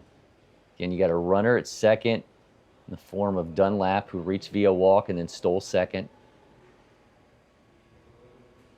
Oh, man. Gets him with the breaking ball. And Justice DeYoung out here forging sword like my man is a medieval blacksmith to end the 26's threat. Get some love from Ethan Holiday and Billy Carlson for keeping the 25s on top. Don't go anywhere. We'll be back from Miami.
Welcome back to Miami in the Prep Baseball All-American game. Corey McCartney, Shooter Hunt with you. Ethan Wheeler now on the mound for the 2026s. Outcasts, So Fresh and So Clean playing in the background, Shooter, but I saw Ethan Wheeler said Come As You Are by Nirvana is his favorite warm-up song, so we got to get with the production people here and kind of deal it up DJ style for him. Interesting. Ethan Wheeler has been a treat to be around all week. Just a very heady kid, easy to talk to, has a plan on the mound. I was just fascinated by just how keenly attentive he was to his pitch repertoire and what he can do on the bump. He also can hit it a little bit, at which he is letting me know next year he expects to come back and get some ABs and be in that home run derby. 15th ranked player in the class, Florida commit out of Trinity Christian Academy, another guy who did not have to make a far trip whatsoever. He's going to be facing off against Jacob Parker, Kason Cunningham, and last year's MVP, Josh Hammond. Jacob Parker showed out this summer in a home run derby at Globe Life Field, so we know this kid can put a charge into a ball. You know what? He did not get that home run derby final, but it was mainly because the balls he was hitting were going through the wall, and we did not count them as going over. He is as physical as it gets and ultra projectable. Heavy barrel, just that brute strength, but absolute athlete. Both Parker brothers who've been flying around, both Mississippi State recruits. But I love the makeup that they have on the on the diamond. He's had a big summer. Wheeler already trying to get the signs down. He has a whole host of pitches that he works with and is very aware of his previous outings. He said he had faced a couple of these guys, some at NHSI and that Corona squad. Really good, talented arm up there in the Jacksonville area. So Jacob Parker is the #1 player in Mississippi. His brother, Joseph JoJo Parker, is the #2 player in the class. How do you differentiate between twins like this when seemingly there's so much, obviously, physically and from an athletic standpoint that's similar? You know, it's very difficult. I have twins of my own, so trying to identify who, and I hate to say who's the better one, but one is infielder, one's an outfielder. Power profile here for Jacob. Both are very, very good talents that, you know what, they make it really easy on the scouts there in the Deep South because they only have to go to one game to see two really good players. Rocket off his bat. Lombard gathers, throws in time, man, showing off that infield velo. And that's a good reason why that's the #1 player in the 2026 class. That is a premium plus defender there. We were just talking about Billy Carlson, how good he is. South Florida, Miami. I don't know which Lombard brother is the better defender. Jacob told me that he is the better one than George right now. But that was a silly nice play. Say hello to the #1 player in Texas, Kason Cunningham, the Texas commit, 5th overall in the class. Career batting average of .445. Man, this guy can rake, and he runs a 6.5 60. Kason Cunningham has been my hype guy all week, just really able to slow me down, make sure I know that I'm going to do okay in these interviews. You just can't raise his heart rate. Just slows the game down so well, which I found fascinating because of how explosive he is. Undersized as a new 6'4". He is Mighty Mouse in the box. Wow, that's an absolute missile. Whew. And that one is back, track, and gone. Kason Cunningham, man, that was an absolute missile. 100.2 off the bat. That's headed 327 feet as he makes his way home. 27.2 on the launch angle. He did not wait around. And one of the big things this summer that I saw with him, with his BP sessions, hey, he has power. He's got real pop to the pull side. And you know what? Just fits so well with how good he's been all year. There's something special about him, whether you want to say Mason Wynn, Jet Williams, whatever Texas product you want to compare him to. He's a dude. He's a day one guy. Well, he got a hold of that one without question. And now we talked about how do you reset as a pitcher. One, we saw it by hit by pitch. Now we got to see Ethan Wheeler try to regain his composure here after giving up a home run. Because Josh Hammond's going to be getting off some big swings here as well. I wonder if Ethan Wheeler thinks about buzzing the tower here, getting those guys off him a little bit. But again, really smooth on the bump. He's putting together a really good delivery at 6'4", and it comes out of the hand nice. Yeah, this is Josh Hammond, the reigning MVP. Last year, he comes into the 5th inning on the mound, strikes out the side, then in the bottom of the inning delivers an RBI double. Kind of wrote his legend, 2021 junior feature gamer, Wake Forest commit. This guy just gets it done everywhere on the field. He sends a rocket down left. Nice on the run there, play in left field to make the catch for the second out. Nice play by Tronny. Yeah, Tronny's in the right spot at the right time at all times. It's just Harvard Westlake. They understand what they're doing. Coach Halpert's such a good job. He could play shortstop, left field, center field. He does it all. Outstanding play there on a ball that was tailing away from him. That is not easy in a big league park. We've talked James a lot about Chauncey. Corona, and this is the number 2 ranked player in the nation out of Corona High School in California, Seth Hernandez, and shooter guy who should, by all accounts, hear his name called very early in this next MLB draft. Yeah, he is the top pitching prospect in this class. Really confirmed that and reaffirmed that this summer. But he is an excellent athlete. He hits in the 3-hole for that Corona program. I love another guy who can just really slow things down. I'm all over the place. This guy does not get sped up. I did tell him before the game, I said, Seth, don't be taking any pitches. Get those swings off. Don't get cheated. Eventually you're going to be a pitcher only. Home runs only. How rare is it for you to see a guy who has triple digits on the mound and triple digit exit velo at the plate? You know what? There's a pretty good one out there in Los Angeles right now, and I'm sure he's looking at there in Ohtani, who may be coming back, but it is not often. You know, I should say, I think Paul Skeens was kind of like that. He could take some good BP. So I got a great nugget for you on Hernandez. Mr. Baseball State Player of the Year in California in 2024. Made him only the 4th junior to win that award. It's been handed out since 1899. Includes the likes of Joe DiMaggio, Ricky Henderson, Ted Williams. Hernandez follows Eric Chavez in 95, Delman Young in 2002, and Jack Flaherty in 2013. Only Chavez was able to repeat as a senior, so we'll see what Hernandez has in store for his final year at Corona. That's awesome. I wonder if he has that confidence just like Chavez. One of the great stories, Eric Chavez, that I always heard growing up is at metal bat events in high school, he would use wood. And somebody asked him, why you use wood here? And Eric Chavez responded, because I can. He won his Gold Glove. Ron Washington told me he went into his locker the next year at spring training when they arrived, and the Gold Glove was waiting at Washington's locker because Chavez says, I would not have won this without you, and I'm giving it to you. That's awesome. Yeah. Eric T was so silky smooth, that left-handed stroke, and it always popped where the A's had those white unis with the white spikes. Oh, those That's are a good awesome. look. Well, we got some good looks out there, courtesy of Mizuno in this game. They absolutely came through for these players. Swing and a miss. Swords being handed out in bunches here as well. Still, though, 2-0 is the lead as the bat of Kason Cunningham changes things for the 2025s. And 2026 is better wake-up shooter because they are in the hole here as we're through 3 innings. Wake up the bats, boys. All right, so we are excited. Anna Bellinghausen is going to now be joined by 25 coach Matt Holliday. What have been your impressions so far of these 2025s?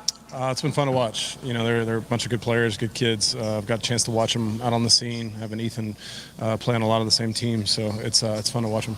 How about Kason Cunningham showing the power off in a big league field? Yeah, it's pretty impressive. He's a really good player. I've got a chance to watch him, and he's really, really good. It's a big stage in Miami, and these are big moments, and you've been a part of plenty of those throughout your career. What kind of advice do you pass down to these guys? Yeah, just enjoy it, have fun, enjoy this time, and this is the time of their life. You know, they get a chance to play in a big league stadium and with their buddies and compete, and it's a lot of fun. So make sure they enjoy it. Well, it's also special for you because you get to share the dugout once again for the final time with Ethan. How important has that been for you and just that father-son journey? Oh, I love it. I love to spend time with Ethan and spend time with my kids, and to get a chance to do this, it's a lot of fun. So trying to have fun, enjoy it, and soak it in because it goes fast. Well, Matt, thanks so much for the time and best of luck to the class of 2025. Thank you. Great stuff, Anna, there for Matt Holliday, and now joined by Prep Baseball president and founder Sean Duncan. And Sean, how'd you get Matt Holliday to come back for another year? Invited his younger son to be the bat boy, I guess. I like that. Who looks like he's going to be a stud too, Reed. So yeah, no, Ethan obviously had another year to play, and I guess we treated him well, and happy to have him back. I made the joke during our banquet that once Reed does get up, you have already said they are able to qualify as a designated farm system if they can produce 3 major league prospects. Yeah, I mean, he's definitely got the golden gene pool, that's for sure. New pitcher for the 2025s is going to be Caden Kroll from Valparaiso High School in Indiana, Notre Dame commit, number 1 ranked player in Indiana. Newly minted number 1 in Indiana. He told me that somebody sent him a screenshot his mom actually did during school to let him know that he was now number 1, and he was awfully excited to get to carry that designation into this game.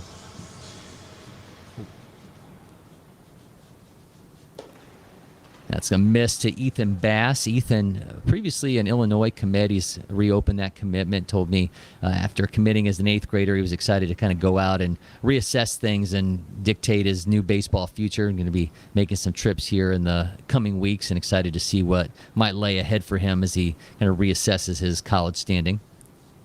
Ethan Bass absolutely exploded the last couple of years. He's just a super twitchy kid. Outfielder, shortstop, and could really, really hit. Glenbrook North High School, #1 ranked player in Illinois. Obviously, last year, a lot went in, Sean, to making this first game possible. Kind of take us behind the scenes a little bit in going from Milwaukee to Miami here for the second installment and what it was like from a behind-the-scenes standpoint in the prep baseball universe. Ideally, we were looking at a place for a dome, so if it rained, that makes a huge difference. So there's not a ton of domes out there, so we were just looking, and the fact that they have turf here, it worked out perfectly. The Marlins have been perfect with us. Sends that one back foul. You could see the bat speed with Ethan Bass. He likes to get his swing off, and that's one thing that I would highly recommend in this game is get up there and get your swing off. Well, but Shooter Hunt told the guys last year, don't swing at the first pitch because he had his own story of swinging at the first pitch. So, very true. Especially you're seeing some of the best arms in the country, and you're probably not overly familiar with it. So, yeah, maybe not the first pitch, but it's good to get up there and take your hacks. Just misses outside. Sean, I know you love stories when an event like the Future Games and Junior Future Games can change things for a player. Caden Kroll met Joe Glander at the 2021 Junior Future Games. When he reopened his commitment, he knew that Notre Dame was a place that he had always been interested in. Joe Glander was currently committed to Notre Dame at the time, and he was wondering whether there might be any potential of interest. He reached out to Glander, which is what helped him get Notre Dame on his radar, and now we're talking about him being an Irish commit. Baseball is such an amazing sport like that, where it's just very small, tight network, and just a recommendation here. Someone sees you, then obviously there's a lot to like with him on the mound. Left-hander, low 90s, lots of movement, plenty more velocity to come. Get a leadoff walk to Ethan Bass, and that's going to bring up California's James Tronstein out of Harvard Westlake. Absolute factory there, of course. 7 different Harvard Westlake players have reached the majors. Throw over to first. I'm going to put some money on Ethan Bass is going to be stealing. You think he's got the motor revving up?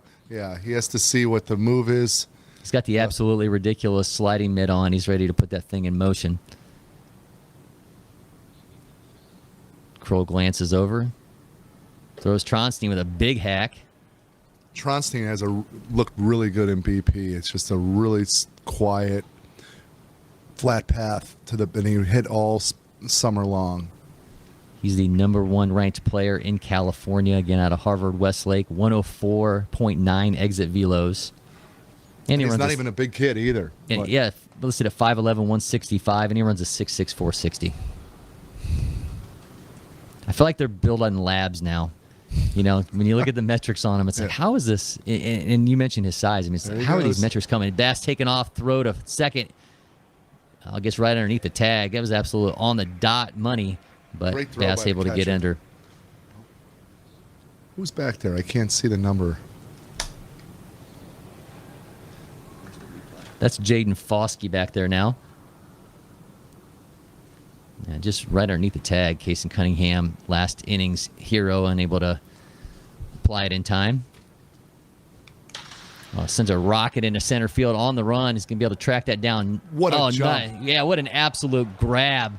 Danny Wallace is going to throw it in. That was a lot harder of a play. Yeah, Danny Wallace had to be on the run to track that thing down, extends the glove, and able to make the play.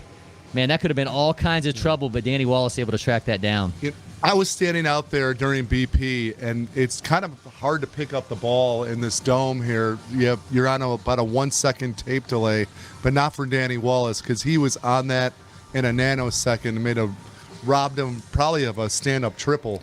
Well-struck baseball. Now it's C.J. Weinstein's turn. You'll see, of course, the face guard. Weinstein, about 6-8 weeks ago, he was hit by a pitch in the dugout alongside of his eye. His eye was swollen for 4 days, so he has two different masks, one that he wears when he's in the field, one that he wears when he's at the plate.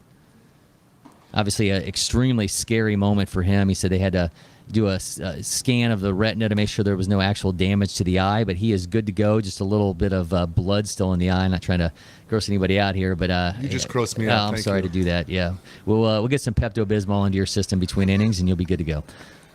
Good pitch. Yeah, how are we going to see Kroll respond here? Right, seen putting some good wood on the ball, so. See if one down, what he's got here in store for Weinstein as AB continues. Weinstein out of Huntington Beach High School. Another factory. Set of swings through that one, going down on strikes. And, man, we are seeing so many strikes. The arms are great, the zone's great, and this is a fantastic combination. That had some good shape to it, but he left that one up, and I think he just fooled him on it. It was got him on his front foot. All right, let's talk power because we saw it in spades yesterday from this guy, Coleman Borthwick. Man, this is an absolute monster as he sends that one back foul.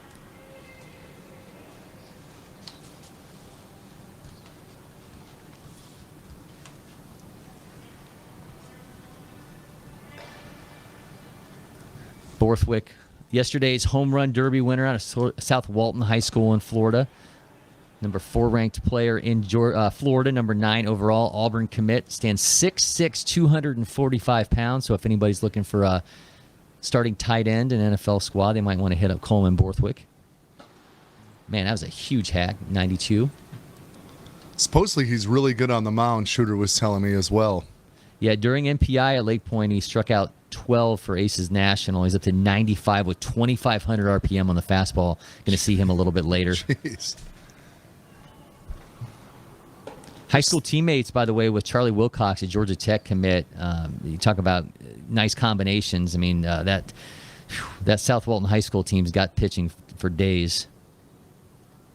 He stands in there like he's ready to do some serious damage. Well, he did put on a show in Home Run Derby yesterday for sure, and it was cool to see the reaction to the rest of the 2026s when he won. Guys lined to both sides of down the sides there in the cage when everything was going on for the Home Run Derby. Beats out last year's MVP Josh Hammond for the title, and that was a lot of fun to watch. Just going down on strikes, man, absolute money. Another strikeout. Caden Kroll bouncing back. 2025's lead 2-0 though as we continue on from the Prep Baseball All-American game. Don't go anywhere. We'll be right back from LoanDepot Park here in Miami. At First Form, we help real people earn real long-term results. Our full line of nutritional supplements are second to none and designed to fuel your journey every step of the way. Visit firstform.com today and let us help you reach your goals.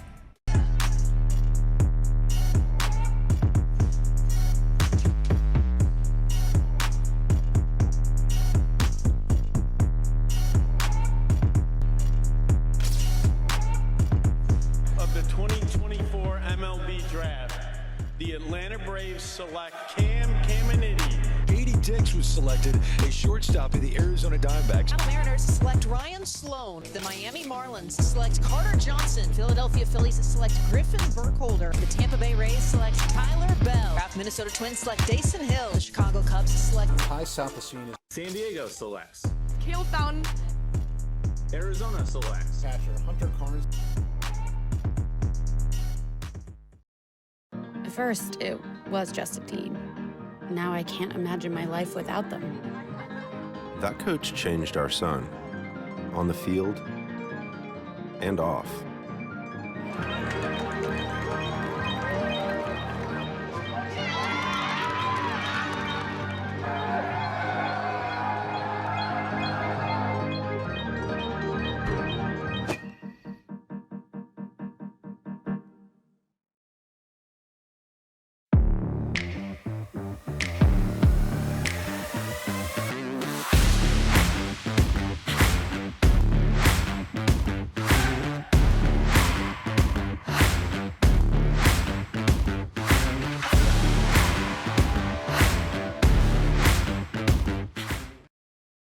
Sean Duncan. 2-0 is the lead for the 2025s. This 2026 is Sean.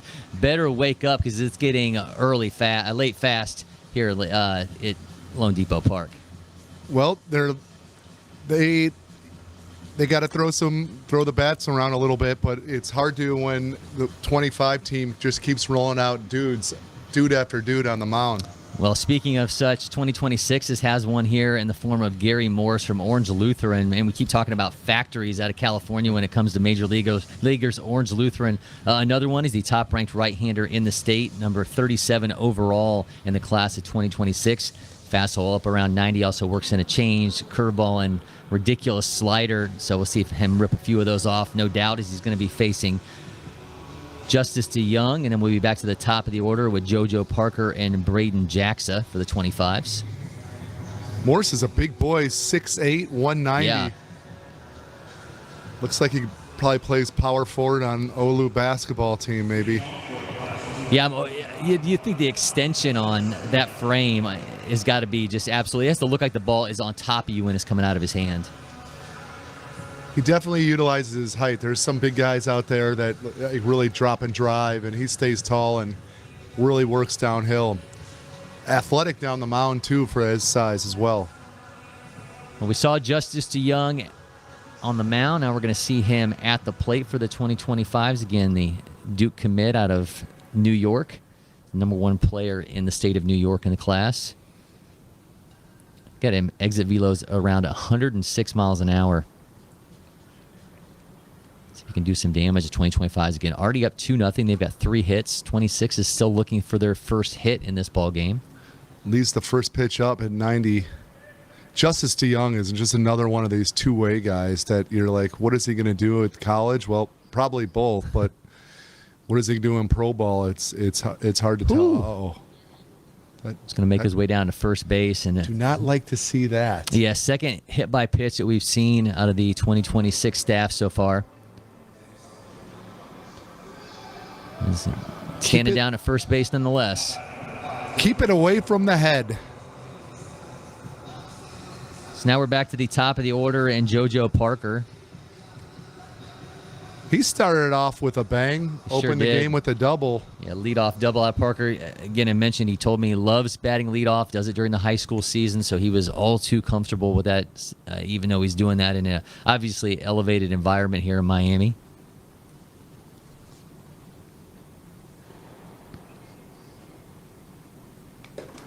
Morse misses high to start him off. Just got to get that first strike underneath your belt, and you could get a nice sigh of relief. Yeah, we talk about that a lot during the feature games, right? It's like guys are just so elevated. They're just so jacked up to pitch in this kind of an atmosphere. And how do you kind of get yourself grounded to be doing back to, what got you there in the first place? We'll see if Gary Morris can figure that out. The runner's going to take off for second as that glances away from the catcher. Nerves definitely plays a part, and sometimes players know how to harness those nerves and turn it into adrenaline, and that's where you see serious velocity jumps, or spikes, I should say. And sometimes you just need to get one, and then it's like, okay, just like any other bullpen, just like high school and summer ball and all of that.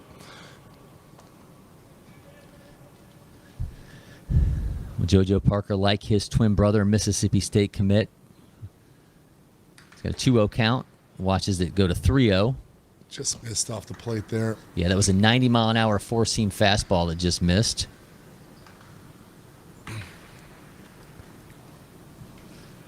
Morse just looking to find his groove. He's got a runner at second. Nobody down.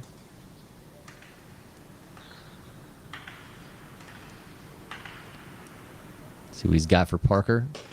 That's in for a strike. There we go. There you go. Take a sigh of relief. Let's see if Morse can now regroup after that strike and kind of get back into his rhythm.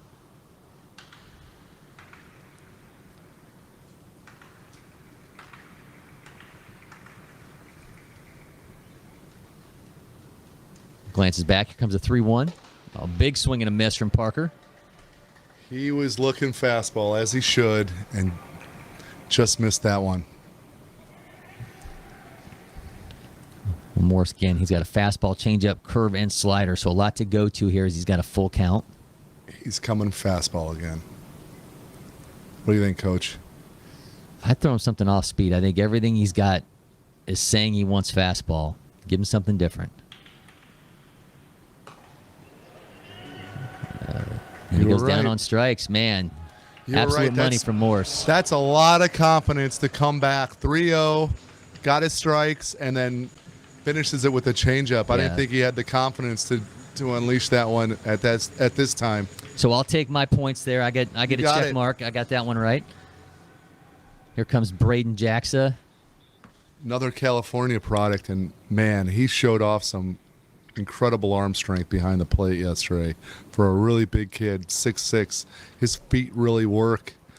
He was impressive during workout yesterday. Yeah, listed again at 6'6", 202 pounds. Got a pop time of 1.94 to 2 seconds. When you see a frame that big, do you wonder about the longevity of him behind the plate?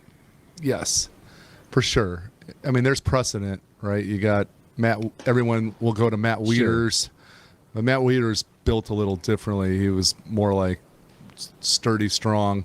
But I'm telling you how athletic his feet was, and then short out of his hand, and the ball had some real sizzle. I didn't get the velocity on it, but it had to have been the best catcher velocity yesterday. He's got a 2-0 count. Jackson fires that one, man. Jump out of the way. Watch that. Is that David Sharp down the left side and making him work? Got to send those bat boys out there, make them work. Hey, your son Finn back for another run here as a bat boy. I know he was awfully excited about another opportunity. He was counting down 364 days until it was like Christmas for him. It's baseball Christmas. Obviously a big moment for those little guys to hang around with these potential guys that they could be watching at the big league level in a few years and be like, I remember when I was with him. I remember that guy. That's my buddy. I'm sure those are going to be stories they're going to tell for a very long time.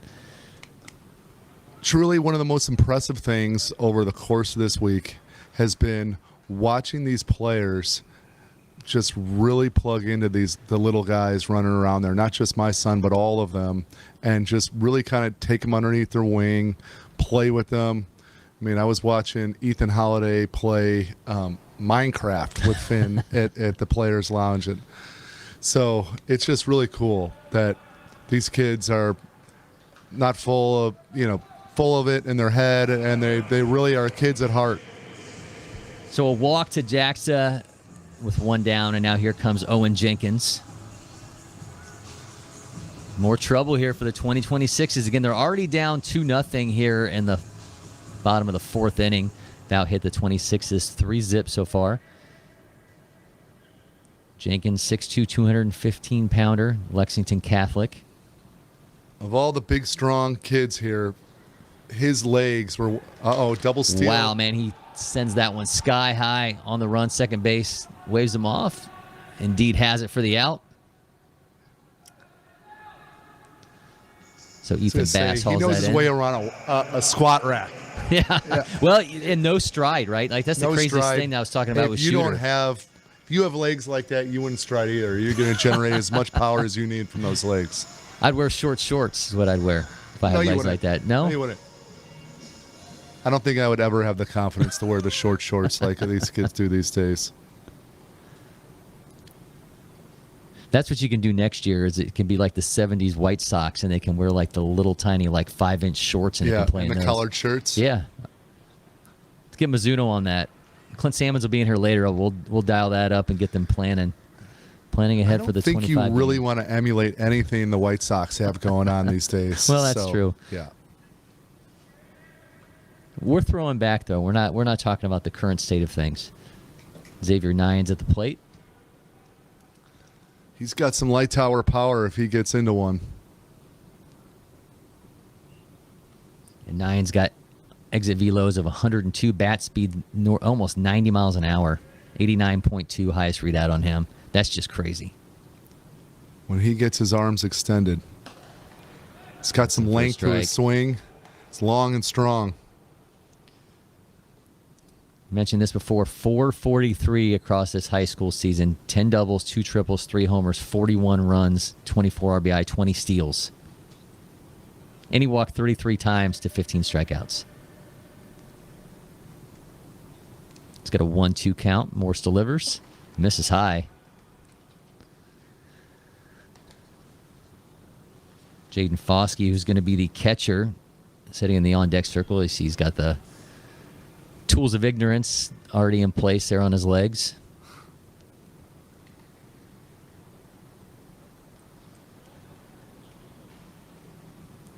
Two is the count from Morse.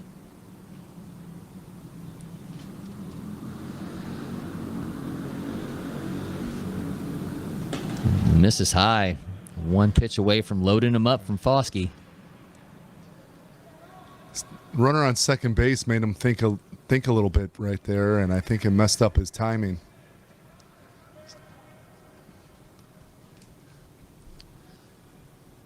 The count is full. Again, runners at first and second. Full count to Xavier Nyans.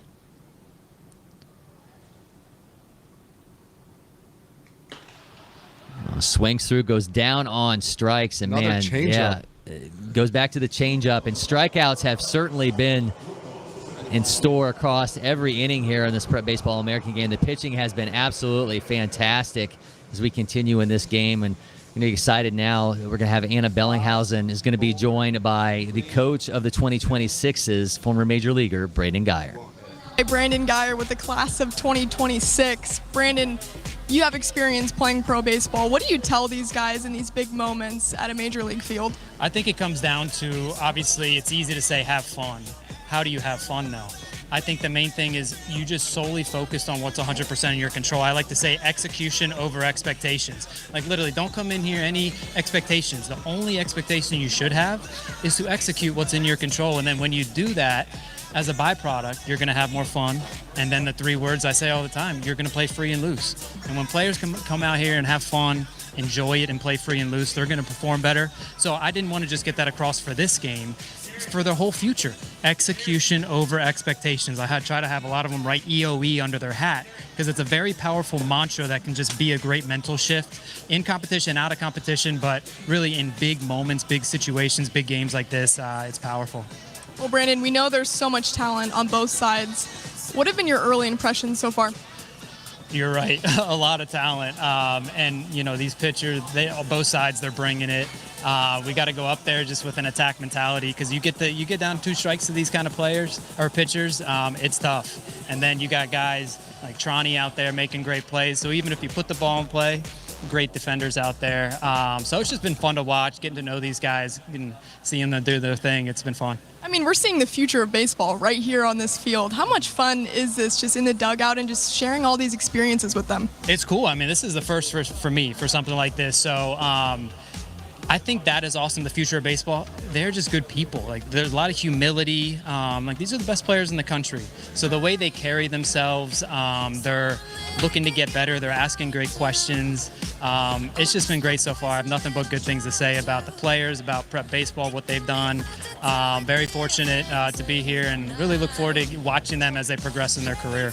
Well, Brandon, thanks for the time and best of luck to the class of 2026. Yes, let's go. Thank you. Great stuff, Anna and Brandon Geyer, and we have a new pitcher for the 2025s. We're looking at Jordan Martin, the #1 ranked player in Missouri, Arkansas commit, 2021 Junior Future Gamer, 2022 Future Gamer, and a 2-time now, Sean, Prep Baseball All-American. Jordan Martin is just a freak athlete, 6'5", uber athletic, and he just keeps getting better and better. And just to kind of exemplify what kind of athlete he is, this year he decided to play basketball, led his team to average high school team to the state finals, and was getting offers from LSU and Missouri. But obviously his future is in baseball.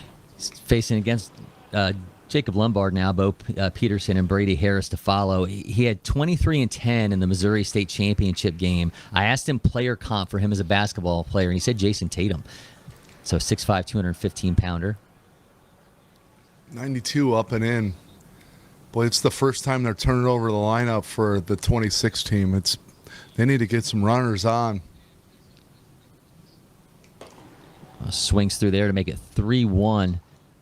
6'5", 215-pounder. That frame makes an extension that's close to 7 feet on average. So we talk about guys taking full advantage of their length. Jordan Martin does that in spades. Just misses up. So we have a base runner here for the 2026s as Jacob Lombard makes his way down to first base. He's now going to be followed by Bo Peterson. Bo Peterson was putting some balls in the upper tank yesterday in BP. He takes a big old hack from Kansas, Missouri. The number 1 ranked player in Kansas, 7th overall in the class. Really exciting two-way. 104 exit velos and also is up to 92 with a 2400 spin. Everything this guy throws has spin when he's on the mound. The curveball 2584, the slider almost 2700. It's just innate.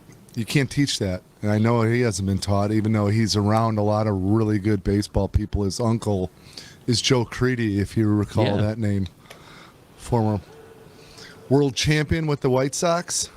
We're getting the White Sox a lot of love in this broadcast. Yeah. I think I'm a South Sider up until a couple of years ago when I moved to Missouri, which is why I've become quite familiar with Mr. Martin. And there he goes. Runner taken off, but that one's going back foul. Lombard's going to have to make his way back to first base. 0-2 the count. I really enjoy talking to Bo Peterson. I mentioned this with Shooter just about when you're a guy who commits really early as a middle schooler and getting that opportunity to go back out there and kind of reassess things. I think certainly eye-opening experiences for a lot of these guys. It sends that one foul to keep the AB alive. Really good piece of hitting there. He was fooled by the off-speed and just kept his hand back and fouled it off to see another pitch. See how aggressive Lombard's going to get at first. I like it. We got some split screen action. Lombard's taken off. Oh, he swung. And he swung, so he's going to have to go back to first again. I would imagine some dirty looks are going to come Bo Peterson's way from Lombard. He's going to have to make his way back to first for the second time. Jacob Lombard is a really impressive dude. He's the #1 player in the country in his class, but just the way, the professionalism, how he goes about his BP, I mean, he was just, everything was center, working middle the entire time, and he's got some real power, and he's going to continue to grow into more and more power. Yeah, he told me he, obviously, as you would imagine, spends a lot of time talking to his brother, George, who's in the Yankees organization, just kind of picking his brains about the game. It skies that one on the run. Who's got it? Talk. Shortstop says it's his. It is indeed. We're going to have one down. Lombard's going to make his way back to first again. But obviously he spends a lot of time talking to his brother, his dad, George, the third base coach for the Tigers. So baseball certainly is everything in his family. And he's a guy who the composure, the maturity, it all, I think, is tied into what he's been around for basically his entire life. And you could tell. You could tell that he's been around baseball a long time. Just his approach during BP, it's really impressive.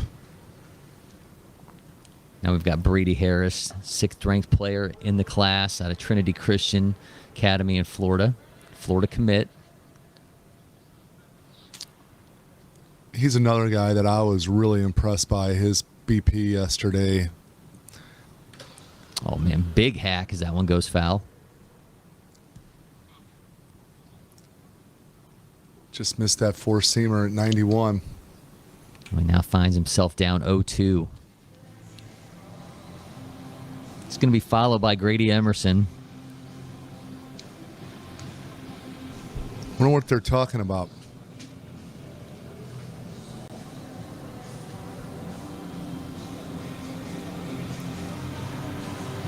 Not sure if they were maybe giving the umpire a chance to regroup. Did that ball get a piece of him?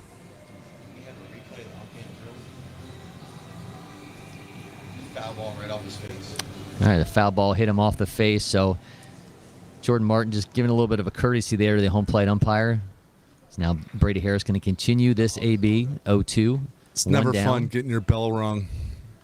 Used to umpire a lot, and it'll sting, especially when it's coming off a bat speed like him. There goes Lombard again, the throw back. Got him. Absolute dime and able to make the tag, reaching back, and Jacob Lombard probably ran about a half a mile, going back and forth there between first and second. Now he's going to make a little bit of slower trot. That was a sneaky, amazing play by Billy Carlson. Watch how he comes and gets the ball early and is able to kind of do a Baez-like tag here. Yeah, Jordan Martin basically had to duck to get out of the way of that thing. Just buzzing the tower. They're able to get Lombard at second. Billy Carlson is a wizard in the field, like an absolute wizard. The way he just bounces around so athletically, throws off of either leg. It just really was just stood off the field yesterday with his defensive prowess. Strikeouts are the order of the day. Jordan Martin just got him one. 2-0 is the lead for the 2025s as we move along in the Prep Baseball All-American game. Don't go anywhere. We'll be back from LoanDepot Park here in Miami.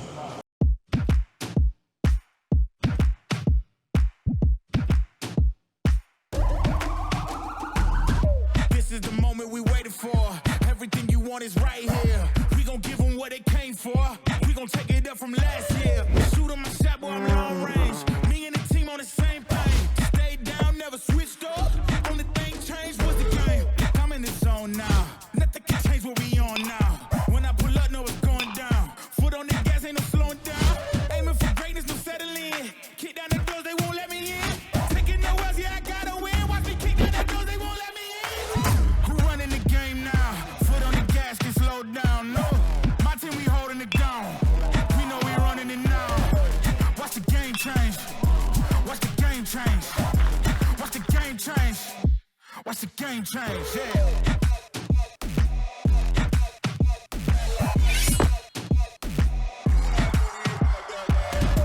Watch the game change. Watch the game change. Watch the game change. Watch the game change. Gamble, but bet on me. Tell them that's life, yeah, it's still la vie.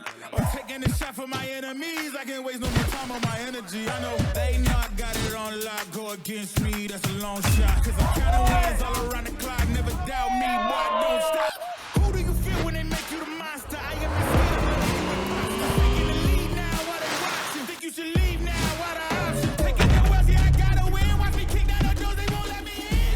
We're running the game now. Foot on the gas, can slow down. No, my team, we holding it down.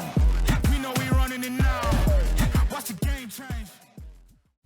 Welcome back to the War Room. Civilian Shooter here, joined today for a mega episode. We got Dr. Sept, Jim Callis. Jim, welcome onto the show. I'm Braylon Doty. Ryan Sloan. David Shields. The rain is coming down outside here in Miami in the Prep Baseball All-American game. Inside, the 2025s are raining as they lead 2-0 over the 2026s. Corey McCartney along with Sean Duncan with you. We've got a new pitcher on the mound for the 2026s. You're now looking at Carson Bowman, the number 1 ranked player in South Carolina, 8th overall in the class, a Wake Forest commit. Sean, you want to talk about winning legacies and guys with a lineage of just getting it done in the victory department. His high school, Southside, has made the past 4 state championships in South Carolina. He's won 3 of them. So Carson looking to make it 4 in a row to cap his career, and he's joined on that team by his brother Tyler, who's a catcher. So Southside getting it done, and the Bullmans are a big part of that factor. Starts Foskey off here with a strike. Jaden Foskey going to be followed by Danny Wallace and then Ty Peoples.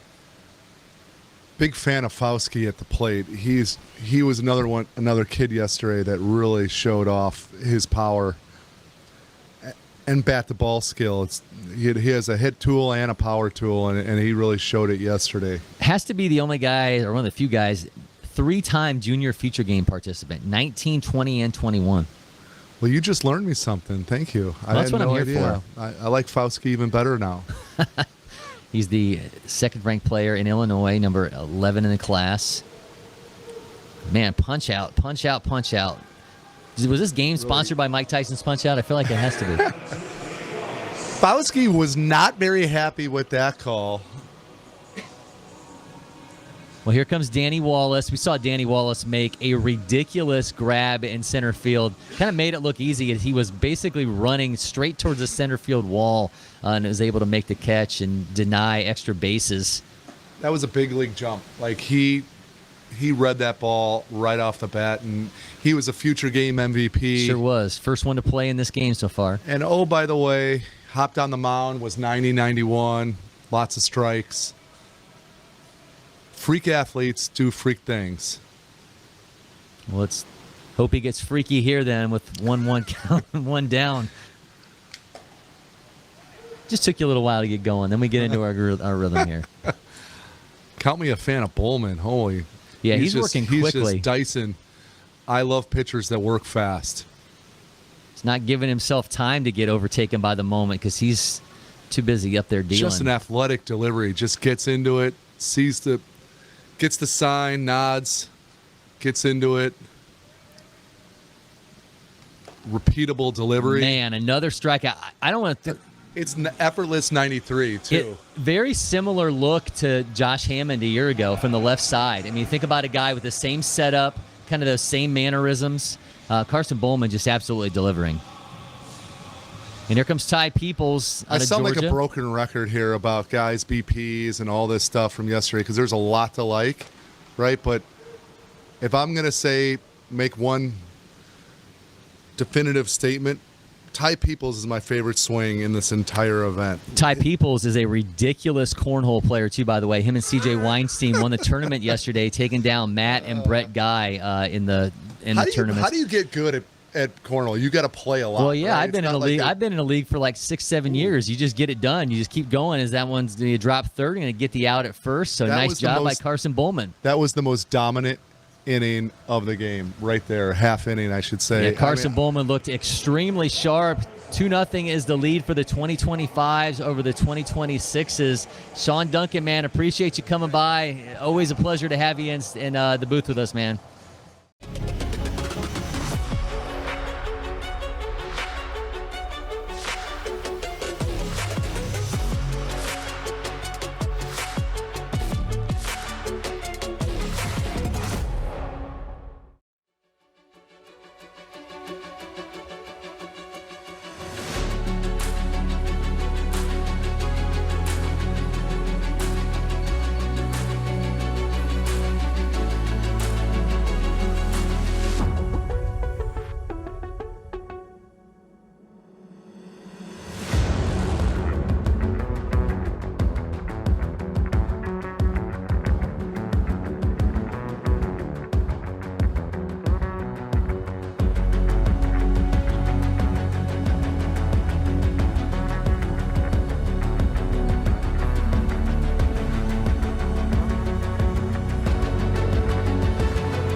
Is the lead for the 2025s over the 2026s in this, the 2024 Prep Baseball All-American game. I'm now joined by Mizuno Senior Manager of Marketing and Sponsorships and former big league catcher Clint Sammons. Clint, man, good to have you in. Hey, I appreciate it. Great to be here. We said this last year. We said this during the banquet last night. Mizuno always does a fantastic job outfitting these kids. I saw them in the clubhouse before the game looking at these gold-bottomed cleats. Man, they were just blown away by everything. You guys just, what you do for these kids, making them feel like big leaguers for the amount of time that they're here. I don't know anybody can say enough about it. Well, we certainly appreciate it. It was, it's exciting for us to get a chance to be in front of the best players in the country, and we had to top what we did last year, so we had to do some really cool custom stuff. We were proud to do it. Briggs McKenzie now on the mound for the 2025s as that one goes back foul of Corinth Holders High School and LSU commit. We talked about this yesterday. You played in the very first game here. It was now called LoanDepot Park. What do you remember about that first game and kind of the intricacies of playing in this park? Yeah, I did. It was neat. I remember. I think it was a little bit bigger when we got here. I do remember the huge sculpture in left center was like the first thing that we noticed. Yeah, that's obviously been moved to the outfield. Derek Jeter had enough of looking at that thing inside the park and moved it outside. But no, it was a great park. Anytime you get a chance. It was the exhibition game right before they opened on that Sunday Night Baseball, and it was just anytime you get a chance to kind of see a new park and be able to play in it the first time was pretty special. Grady Emerson at the plate as he swings through that one for a strikeout. I don't know that I anticipated the amount of strikeouts that we are going to see in this game. I mean, it's just been absolutely ridiculous. No doubt. I mean, you expect these to be pitcher dominated, right? Just because you're seeing different pitchers each inning. But I'd tell you what, I've been really impressed with the command of these guys. Honestly, they've been a lot of really, really sharp innings, and clearly a lot of great arms. AJ Curry now at the plate, and he will be followed by Anthony Del Angel. I'll tell you what, too. I'm just flabbergasted by the physicality of these guys. I mean, you see them, in the hotel. I mean, it seems like they get bigger each and every year. It's really, really impressive. Talked with Shooter Hunt about A.J. Curry, who is now in California after spending last year in Kentucky as the number one player in Kentucky in his 1 year there. Interesting athletes run in his family. His great-great-grandfather was a minor league umpire. His father played pro basketball in Mexico. His sister plays softball at Creighton. And you'll love this. Swings a 34-ounce, 31-inch bat. Dang. Yeah, the kid's got some lumber in his hands, but he's going down on strikes, and there's now 2 down. Briggs McKenzie, man, he came for the moment. This was a late addition, too. There was a change in the roster for the 2025s. He was added, and, man, he's absolutely living up to it. The LSU commit looking strong on the mound. Yeah, I think I saw the coach in the house yesterday and today. I'm sure that Jay Johnson's pretty happy to see this. So 2 down for Del Angel. 26s, hate to say it, still looking for their first hit here in the top of the 6th inning. Got to get something going offensively because the 25s are coming to play. Just need one good thing to happen, right? Just got to get somebody on base. Try to put a little pressure on them. So when you were in environments growing up and you had either a showcase or high-level events where you were going to face a number of different arms as a catcher, how did you prepare for guys that you knew maybe didn't have a lot of opportunities to go out there and make the most of that moment, realizing they're going to be revved up? How did you kind of talk them down?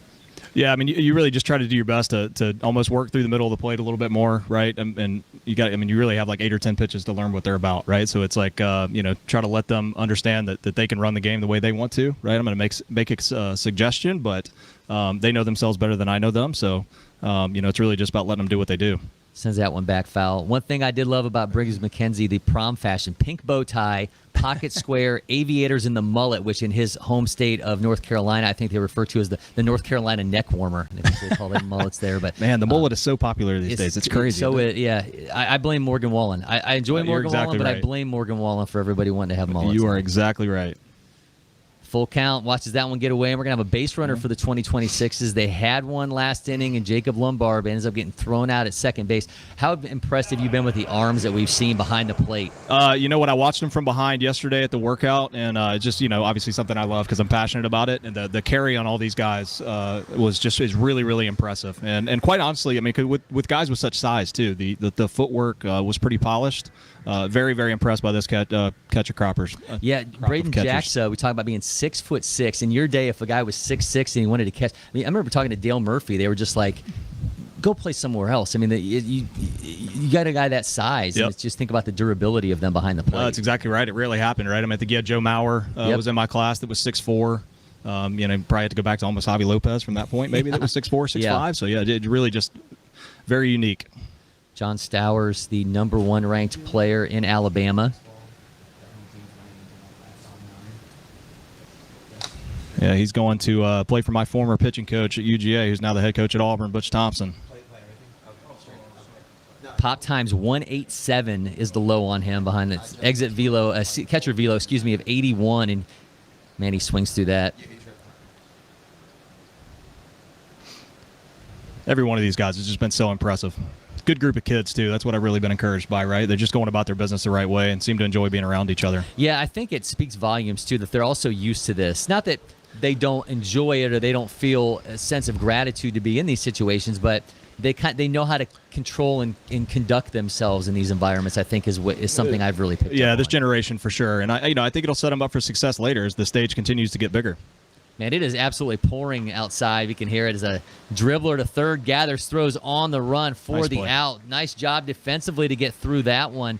Clint Sammons, man, I appreciate you coming by. I love what you guys do for the kids, making them feel like big leaguers across a few days. And, maybe when these guys get to the big leagues, somebody wants to suit up in Mizuno. They know the guys to get a hold of to make That's it happen. exactly right. That's exactly right. As I said last night, I hope they all do. That'd be great for us.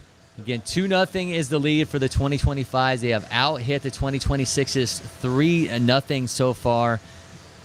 I'm excited. We're going to, in a second here, catch up with Anna Bellinghausen, who is down in the stands with the parents of 2025 twins, JoJo and Jacob Parker.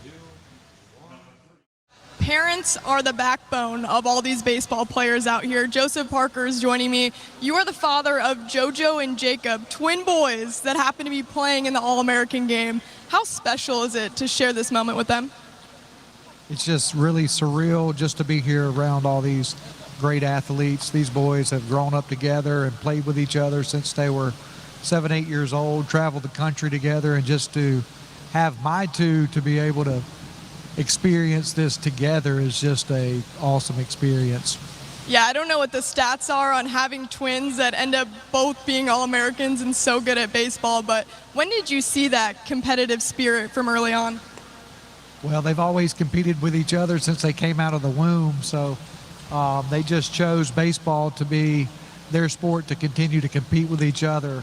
And they've not only competed with each other, they've held each other accountable to make each other drive to choose to be a better person and baseball player at the same time. Well, I mentioned it, but parents are truly the backbones for these players. How much work goes in behind the scenes for not only the boys, but also the family? I think every parent in this stadium can tell you that there's a lot of work that goes on behind the scenes where nobody really knows what they do in the dark. They put a lot of time and effort to get to make their dreams come true. And just to sit back and watch enjoying the ride is pretty awesome. Well, you're seeing them now on a major league field. How surreal is this moment for you and your family? Oh, it's been awesome. This experience with PBR has just been just an awesome experience just to come out and really play against the best players in the country with the 25 class, the 26 class. I've sat here now for 6 innings, and these players are special. Well, thank you so much for your time, and enjoy the rest of the game. All right, thank you so much. Great stuff, Anna. Thank you so much for that. Now joined by Prep Baseball California State Director Les Lukács, and we bring him in at an optimal time as we're going to have Brady Ebel and Billy Carlson out of the state of California, followed by Cannon Golden for the 2025s. Les, man, good to have you in. Yeah, dude, Corey, I appreciate you having me, and I had a great time doing this at Future Games. Looking forward to this half inning. Kate Allen, speaking of Future Games, Kate Allen on the mound, the Future Games most valuable pitcher. It was somebody I caught up with after Future Games, and we always talk about that event changing somebody's life, and Kate Allen embodies that as he finds himself here in Miami as a Prep Baseball American. We have a couple of those on from California, guys that are here, right? I mean, on the class of 26, Tronstein and Weinstein, both future gamers. Billy Carlson, who's coming up here next for the 25, same path. That's in for a strike. A whopping 8 players here in Miami from California. Billy Carlson, Angel Cervantes, Brady Ebel, Seth Hernandez, Braden Jacksaw from 2025s. 26s, you got Gary Morris, James Tronstein, CJ Weinstein. 9 if we're going to give you AJ Curry, and I think you're probably going to take him because I heard you during the batting practice before the game announcing him as being from California, so we will give you 9 players from California. Puts a charge into that one on the run.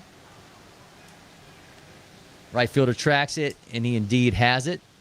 Brady Harris holds that in. Yeah, I'm going to go ahead and claim. I'm going to go ahead and claim AJ because here's the only reason why, Corey, is because he played his freshman year in San Diego, then went to Kentucky, and then came back to San Diego. So he's a Californian. We talk about leaving footsteps. We heard that during last night's banquet. Talking about 1 year in Kentucky, and you become the #1 ranked player in that state in 1 year. AJ told me the weather. It was the biggest adjustment for him. Never had seen snow before. First day he has it, he ends up falling on his butt. So he's, I think, happy to be back in San Diego and University City and not have to deal with that anymore. Yeah, absolutely. Can't go wrong with America's finest city. Here is Billy Carlson. Saw some slick defensive work from Carlson in the infield. Man, an absolute rocket. Oh, that's gone. That one is back, track, and gone. Billy Carlson comes through with the second home run for the 2025s, and they are pouring it on, now leading 3-0 here in the bottom of the 6th inning. And Les, man, that was it just jumping off the bat of Billy Carlson. I mean, we're talking opposite field, Corey. That went to the right center field there. This is 94 off the bat. I mean, you got the replay here. And that was a no-doubter, too. I mean, that's just a line Brady Harris drive. gave up on that one as that was headed into the second row of the seats there in right field. And, man, we are seeing an offensive charge here. More hits than Sarahara O here for the 2025s as they lead 3-0 over the 26s. Nice little Beastie Boys line there. Oh, yeah. Boy, Corey. Well, I heard Hey Ladies during the batting practice, so I was dialed in. Thunder is hitting outside the stadium, and it's thankful we're playing inside of a dome.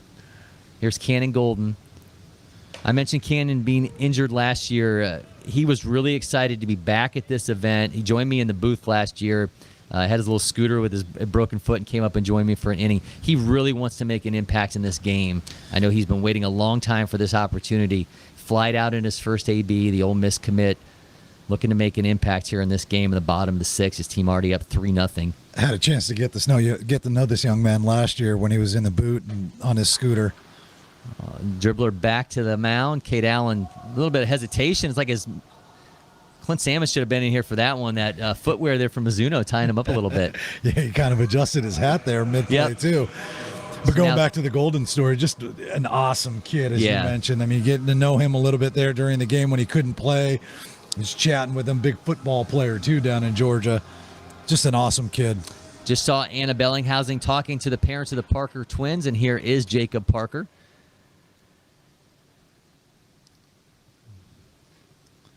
Jacob, the number 1 ranked player in Mississippi, sends that one. Cade Allen getting some work in. Easy toss back to first, and we have another completed inning, but 3-0 is the lead for the 2025s as the bat of Billy Carlson adds to the legend here. 3-0 is the lead for the 2025s. Les, great stuff, man. Appreciate you stopping by. Yeah, thanks for having me, Corey. Appreciate it. Achieving your health and fitness goals takes hard work and the right nutrition. That's where First Form can help. Whether your goal is to get in shape or simply lead a healthier lifestyle, our industry-leading protein supplements can help fuel your journey. From delicious, easy-to-mix protein shakes to convenient on-the-go protein snacks, we've got the perfect solutions for you. With best-in-class products backed by our 110% money-back guarantee, you have nothing to lose. Visit firstform.com today and elevate your results.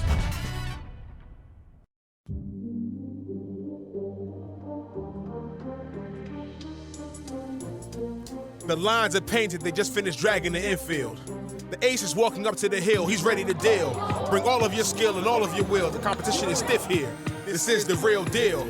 Also where opportunity meets preparation, and a lifetime of dedication to the game with the little white ball with the red stitches. Scouts grading your range, your arm, and how well you read pitches. Believing you're one of the best hitters that nobody really knows about. The people have to take notice now.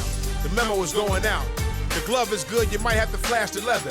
Ask the pitcher, gas and cheddar at the knees or at the letters. These dreams have directions, they say this way to the top.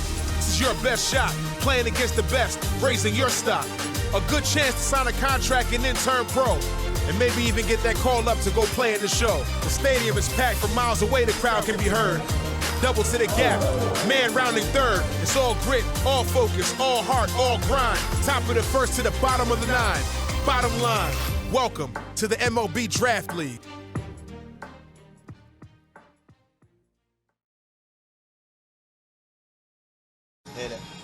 Welcome back to the Prep Baseball All-American Game. 3-0 is the lead for the 2025s. I think this has to be referred to as the Georgia Tourism inning, as I'm joined by Prep Baseball Georgia's Ian Smith. And on the mound for this half an inning, we're going to have Reed Worley. The bottom half of the inning going to be Matthew Sharman, both out of Georgia. And if you want to know anything about the Georgia players, this is the man to bring in, because he told me Reed actually picked Miley Cyrus' Born in the USA as his warm-up music. This was a Reed's choice by far. He was in on this. This was big moment for him. He was excited to be here, so he wanted the vibes to start the day. Out of Cherokee High School, the top-ranked righty in Georgia in 25. Matthew Sharman, the top-ranked righty in Georgia in 2026. Spent some time with the two of them yesterday. Haven't crossed paths as much as you maybe think that they would have, but thanks to the reclassification in Georgia, Ian, this next season, they're going to see each other maybe multiple times across the high school season. I think I've heard them both talk about that matchup at least 10 times this weekend, so it's been exciting. That's one of the ones where we've already circled about 3 months ago as a matchup, Cherokee versus Etowah. Etowah coming off a state championship this past year. It's going to be one of the more anticipated high school matchups in Georgia this upcoming So, spring. Reed, we know it has that insane slider, 3,000 RPM. Really, I think, set the course for his summer and making him an absolute national commodity. Kennesaw State Committee told me some people have wondered how firm is that commitment. He says, back off. I am an owl. Wants to play immediately at the collegiate level. And it just the evolution of him, I think a lot of it is going to be determined by the fastball command. Absolutely. And I think that's one thing with Reed Worley that really sets him apart is his comfortability in the stretch and out of the windup. Reed can pitch that sinker and out of both with full command, and he can live off that sweeper that he rushed with. Misses right there with the first pitch of the day. You mentioned plays for Cherokee High School. Matthew Sharman and him just 12 miles apart. So this is a big inning again for the state of Georgia.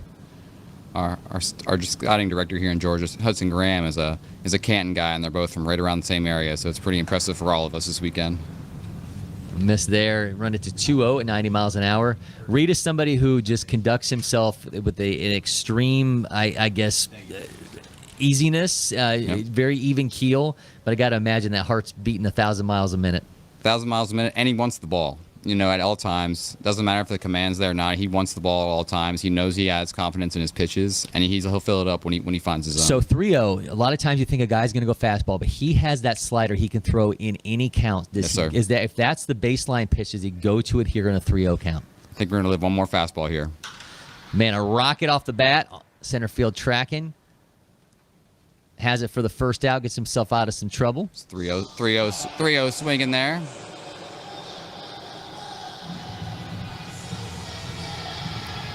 So he gets Sean Dunlap down, and now here comes Noah Wilson, Noah Wilson, who had one of the loudest days overall through the workout yesterday. Ran a sub 6.5 60 at 6.49, almost 105 off the bat. It was really loud in almost every aspect throughout the day. McCallie High School. Another 2024 future game participant as well. Yeah, I think that's been really cool to see the amount of guys in that 24 future game squads that are here in the All-American game. I think that's we always talk about the work of the boots on the ground and what you guys do at the state level and identifying these kids to have them show up at Lake Point for the future games, show out enough that they wind up at the All-American game. I think that speaks volumes about what you guys are able to do. Absolutely, and I think it's throughout the year. It starts at the beginning of the year with the preseason all states and the IDs, and you really identify these guys to find their way into a future games invitation, and then to show out on a situation like that where you have over 400 college coaches, and then you earn yourself a role or earn yourself an opportunity to pitch in the All-American game in front of 100 pro scouts in Miami at a major league ballpark. It's as good as it gets. Well, speaking of, here is Cole Kinniger as Reed Worley gets his first strikeout. I think Reed may have found his groove here. We'll see what he has in store for Kinniger. If you see Reed, he'll start messing with timing. He just did it. He just did it with the delay on the leg kick. Now he's now he's starting to have some fun. He's got an 0-1 count to Kinniger. He debuted that in the playoffs this year. Ended up striking out 13 and en route to an Elite Eight opportunity. Well, and for another strike, he has absolutely found it. 91 four-seamer. He loves the glove. He told me he wasn't sure he was going to be able to wear that thing in high school play, but I know he was excited to wear it here. Absolutely. Got relaced in pink. Was real fired up about it. There's that sweep. Oh, man, that was absolutely nasty. Gets himself another strikeout. Clean inning for Reed Worley. Really good ending right there. Looking at a 3-0 lead for the class of 2025. 26s, those bats better wake up. Things are getting late early here in Miami. We'll be back from the Prep Baseball All-American game.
From one half of the Georgia All-American pitchers to another, here's Matthew Sharman from Etowah High School taking the mound as Corey McCartney joined by Prep Baseball Georgia's Ian Smith. Bob Marley playing in the background. I know you were a little fired up for this one, Ian. Man, this is a big-time two-way player in the form of Matthew Sharman, but the arm may be the biggest tool that he has in the shed.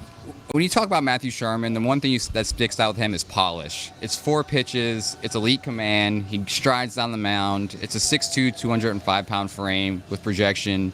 It's elite extension as well. He just fills a lot of the boxes you look for in a high school starting pitcher and a starting pitcher you look for at the next level. You and I had him back in February at Lake Point in the Georgia Dugout Club tournament. Obviously, we spent a lot of innings together up there on our broadcast, but that was a team that was expected to perform at a certain level across the duration of a season. For them to wind up winning a state championship, facing those expectations, I mean, I think it says a lot about the guys that they have there, but certainly the amount of arms that they have, and the fact that, guess what, they're not going anywhere. And then speaking of that pressure they have, so Sharman came into the playoffs this year with all that, the expectations with Etowah, and threw 3 straight complete game shutouts for this team to lead them to the Final Four. He may not be ever faced, at least until he potentially gets to the major leagues, a rougher 3 batters than he's about to have in Casey Cunningham, the #1 ranked player in Texas, who's already homered, last year's All-American Game MVP, and Josh Hammond. Oh, and then Seth Hernandez, the #2 player in this class. Yeah, you really you want to face the best in a situation like this, and that's what Matthew's getting right here, and we're gonna see what he's got. So I asked Reed Worley and Matthew Sharman if they could trade one another's pitches, what they wanted. Oh, I know this one. Yeah, Worley wants Sharman's changeup, and of course Sharman wants Worley's slider. Yeah, I would say Worley's slider is one of the best breaking balls in the country, and there's not without question that Matthew has probably the most advanced changeup command that we have in the state of Georgia in the 25 or the 26 class. Well, Sharman, we talk about the polish. He gets a lot of education as well from his brother Michael, who went from Georgia Highlands. He's now at Tennessee. I guess Dad told me he's put on like 15 pounds already as we get a bit quick pitch from him there against Cunningham.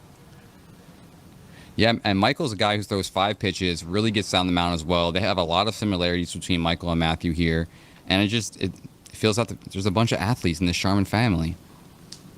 Comes a 2-1. Cunningham sends that one back foul. Second of his AB. Challenging case in here with a couple fastballs up and in, up to 94 here. I believe that might be a PR for Matthew this summer.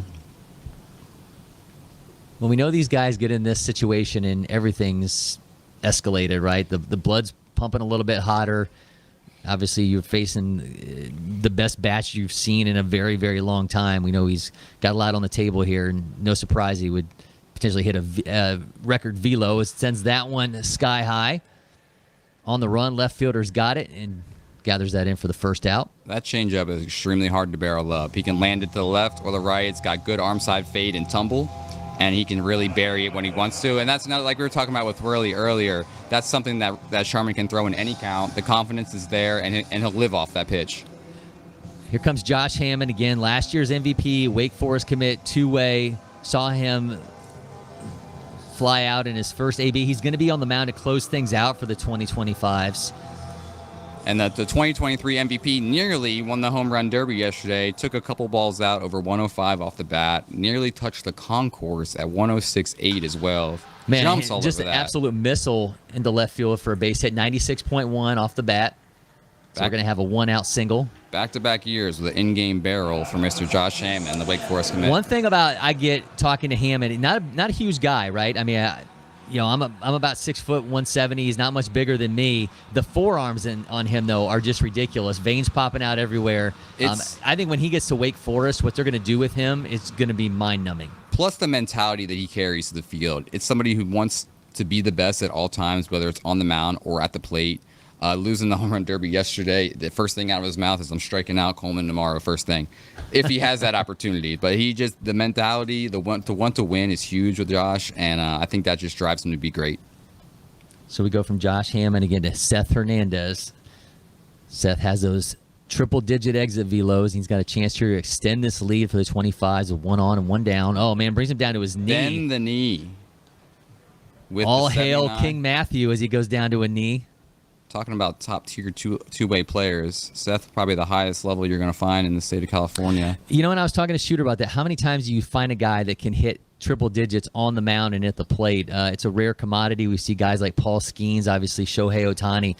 You can just dream on what that potentially could do when you speak about the next level and maybe even beyond that. It's the future of baseball. Two-way player is becoming more and more popular, and when you have guys that are this talented at the high school level, it's only going to continue to grow. So I talked to Bo Peterson about this and have talked in the past with guys like with Hernandez as well. Jack Caglione gets drafted as a two-way, not a pitcher, not a position player, gets drafted as a two-way. And I think when you're a guy like Seth Hernandez and you figure what's happening for me at the next level to see that, absolutely, I think that is huge for these guys and realizing that, you know what, no one's going to make me pick, no one's going to make me decide until the game ultimately dictates what direction I go in. Absolutely, and I think that's a huge factor with a lot of these kids nowadays. The Shoheis, the Jack Cagliones, even guys like Bryce Eldridge, who might be moved to be in a bat already, but 19 years old, already made AAA. So bringing in that makeup where you can do both and have the opportunity to be better at one or the other, or carry the opportunity to be a two-way player is huge. 1-2's the count. Oh, a hot shot off the glove there at third. That's going into left field. 97 off the bat for Hernandez there. So we're going to have 2 on now with 1 out. And here comes Justice DeYoung. Trouble again for the 2026s with 1 down and 2 base runners. Tough break there for Sharman. Looking to roll one here with 1 down. See how aggressive the 25s are going to get on the base pass to maybe deny that. And then we continue with yet another high-level two-way player here in Justice DeYoung, who's already on the mound today showing quality stuff, picking up a K or 2, I believe. And he's a fascinating one, too, thinking about urban players coming from New York and, how you're able to do that at a high level when maybe you don't get as much opportunity coming from the Northeast and then 2 coming from the city, trying to be able to find your baseball future. The cold weather bat persona is something that continues to grow, but you see guys like this every year. 1-0 is the count to DeYoung, and we got Hernandez on. We've got Josh Hammond on. Taking off for second and third now. 2-0 count. Could see a big cut here or something in the zone from DeYoung. So they took away the double play. So 1 down, 2-0 count. After DeYoung, we flip it back, and we're going to have JoJo Parker. JoJo led off the game with a backside double. Or, excuse me, first hit of the game. He's not leading off, but... All right, Sharman's got a 2-0 count, 1 down, 2 runners on. Oh, just misses outside. Tough spot there. Looking to catch a corner. Sharman's got that 3-pitch mix, fastball, changeup, curve. In this situation, you can't make a mistake here, 3-0. There it is. Swings through, gave him a green light on the 3-0. It's not the first time we've seen that today. Few big hacks, 3-0. Matt Holliday wants him swinging. You know it. Party out front. Legends were not made drawing walks. Unless you're Barry Bonds. 3-1. Good spot. Going to walk his way down to first, and the bases are going to be loaded for JoJo Parker. A rare walk for Matthew Sharman, who offers some of the better command in the class. So again, we've already seen a double out of JoJo Parker. Now he's got a chance to blow this thing open, leading 3-0 here in the bottom of the 7th inning. 3 runs on 6 hits for the 25s. No runs, no hits for the 26s. There was a lot of talk coming into this week with the 26s having a chance, and I think the 25s really heard that, and they wanted to come in this and set the tone early. Jaden Fauske was in the dugout earlier talking about 12-0. So this has been an interesting day, and I think these 25 group wants to go 2-0 as bad as anybody. Sharman starts Parker off 1-0. Comes back, skies that one on the run. It's going to stay fair. Going to get down there. Left fielder on the run. Makes a sliding grab in foul territory for the second out. The run's going to score. With a huge play there. So Anthony Del Angel comes through with a nice catch, but another run scores for the 25s. It's now 4-0. Fantastic grab in foul territory as Josh Hammond crosses the plate. Here comes Braden Jackson. Braden Jackson, one of the more intriguing players in this game for me. Really lean, 6'3" frame, can really catch behind the plate impressive pop times, impressive arm, has shown a great stick at the plate as well. And that's somebody I think who can be one of the top catchers in the class throughout the year and find himself into a draft situation next summer. Also the ability to play in the outfield, can play some third base. Does it all. He's got a chance at 104 exit velo to put a charge into one, extend this lead for the 25s. Getting ahead early for Sharman, 91 on the fastball there. Yeah, hasn't been able to do that so far in this appearance, but now he's got himself in good position. He's got runners at first and second. Try to get back to that changeup. Glances back at second. Hernandez. A miss, gets away from the catcher, but everybody's staying put. Got Hernandez and Tronstein having a conversation out there at second base, talking about the technically, as Les says, 9 California players that are here because he's including A.J. Curry. Correct. It's a deep group for the I'm boys. sure the guys from Kentucky would like to have a word about that. Missing low and outside. That's there. like Ohio State fans claiming Joe Burrow, even though he graduated from Absolutely. Ohio State, but obviously won his Heisman at LSU. That can be the deal for Kentucky and A.J. Curry.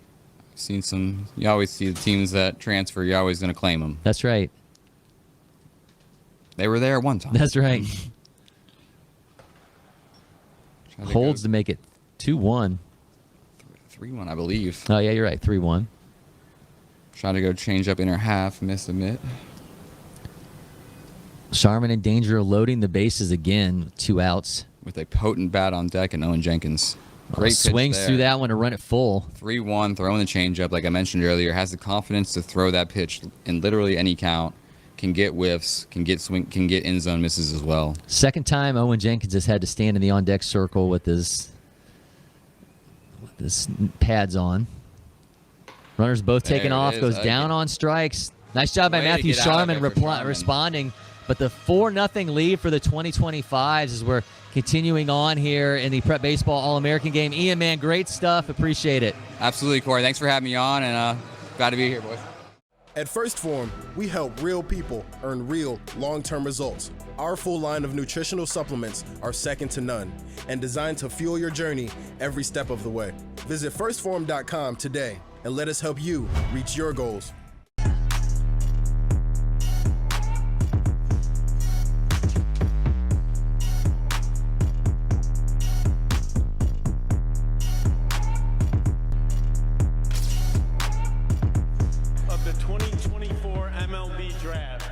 The Atlanta Braves select Cam Caminiti. J.D. Dix was selected a shortstop of the Arizona Diamondbacks. Seattle Mariners select Ryan Sloan. The Miami Marlins select Carter Johnson. Philadelphia Phillies select Griffin Burkholder. The Tampa Bay Rays select Tyler Bell. Minnesota Twins select Dason Hill. The Chicago Cubs select High South Assume. San Diego selects. Kale Fountain. Arizona selects. Catcher Hunter Carnes. At first, it was just a team. Now I can't imagine my life without them. That coach changed our son. On the field and off.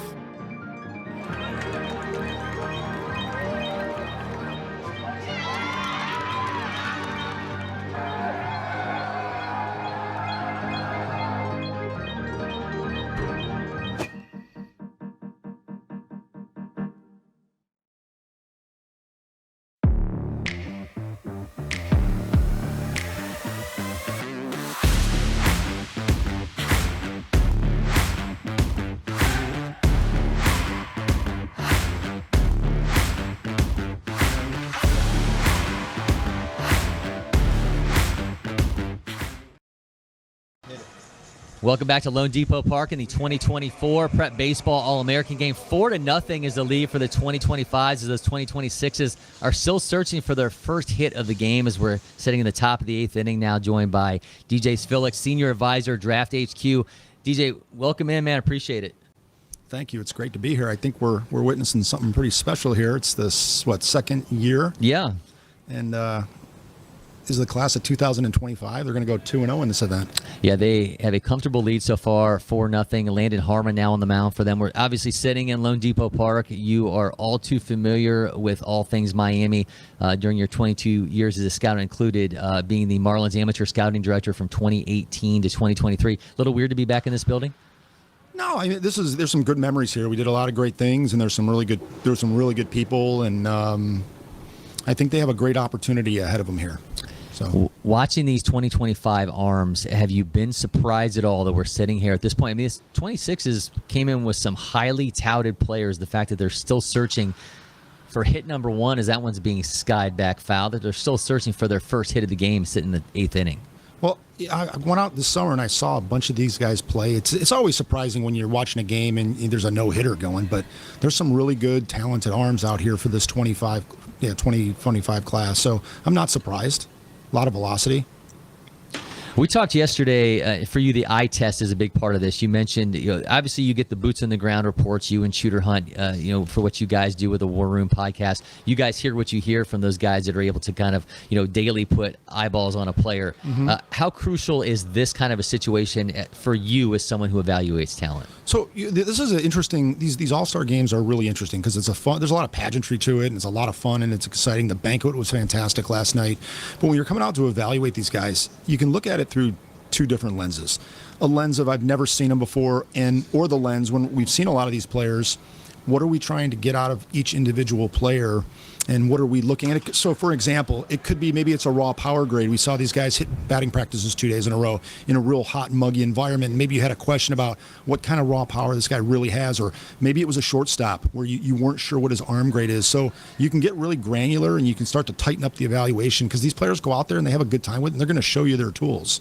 So there's a lot of different things that you can see. And if you get a little bit more nuanced and you start to lock in on a player, it could be a situation where how does this player react in a big environment? Does he have a low heartbeat? Can he slow the game down in a real exciting environment? Ethan Bass goes down on strikes, and the Mississippi State commit Landon Harmon dealing as he's now got one down, and he's now facing off against James Tronstein. We'll have C.J. Weinstein to follow. Hey, this is a good example here with Harmon on the mound. There he just threw a breaking ball. I saw this guy multiple times this summer, and he's got a really, really good arm. Gets his fastball up to 98, but he's struggled with the breaking ball. So if you're sitting behind the plate and you're a scout, that's what you're looking for. You already know he has a good arm. You want to see if this guy can show you the ability to spin the ball. How do you kind of weigh or gauge somebody who may be more of a game player as opposed to a showcase player when you're coming here as a scout and you're trying to take all this in and trying to figure out, okay, where does this guy kind of show out best? That's a really good question, and it's a tough one. Most of the time, if you're in a situation like this where you've never seen the player's going to have to do something. And examples there would be, Kason Cunningham here, he hit a home run today, right? My first time I saw Cunningham was not in a showcase environment. He just showed up, got one round of batting practice, and he had a play, and he did it. He was able to steal bags, he's able to collect hits, so you need those kind of players to be able to do those things when they don't have one gigantic tool, and it's exciting when they do. C.J. Weinstein at the plate now. He's got an 0-1 count, 2 down in the inning. Landon Harmon on the mound. Sends that one foul. They're going to flash a shot at you guys, not FYI. Got Coleman Borthwick, the home run derby winner, in the on-deck circle. What did you think of that show that Coleman put on yesterday? I mean, obviously a big body, a guy who can get it done on the mound. There's been a lot, obviously, of momentum for two-way players. How are you kind of approaching that as someone who evaluates talent?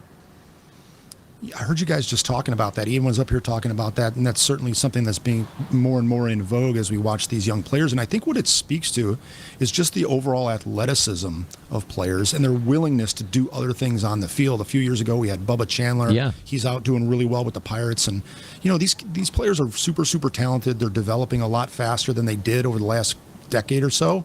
So when they can do things like, his name is Borthright, right? Yeah.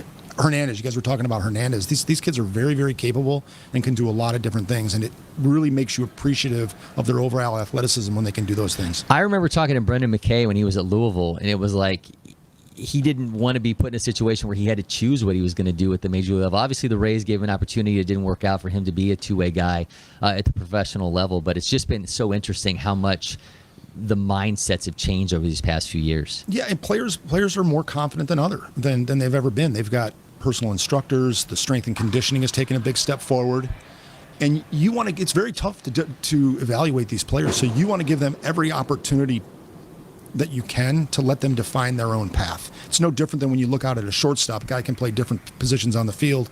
You see him out that shortstop, you're not sure he's a shortstop, you're going to give him a chance. It's the same thing with players that are pitchers that want to be hitters. You give those guys opportunities, and teams are willing to do that. Got a full count to C.J. Weinstein. Landon Harmon delivers. Skips down. We're going to have a base runner for the 2026s. They have not been able to cash in. They've drawn a couple walks, just been unable to take advantage of him. They are in a good position here, though, now with Coleman Borthwick, again, the home run derby champ, coming up to the plate with an opportunity to get the 26s on the board, as we said here in the top of the 8th inning. I like seeing Harmon doing what he's doing right there. I know he walked the guy, but the willingness to show his breaking ball, which is something he's struggled with, that would get me pretty excited, just knowing that there's an awareness there that he has to get better at that, because we know he's got the heater. He's pitching at 94, 95 right now. When you see a guy who's 6'5", 185 pounds, you got to think, man, that you could probably put another 30 pounds on that frame by the time he gets himself to Mississippi State and settles in. Yeah, you know who was like this was Kevin Gausman, who's had a long, illustrious Major League career.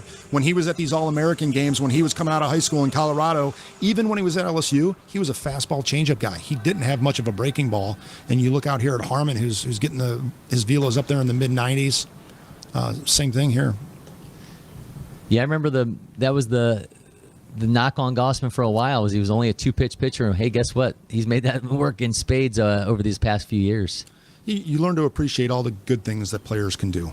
Very rarely are you watching a player and he's the complete package. There it is, 2026s with their first base hit as Coleman Borthwick comes through with a 2-out single.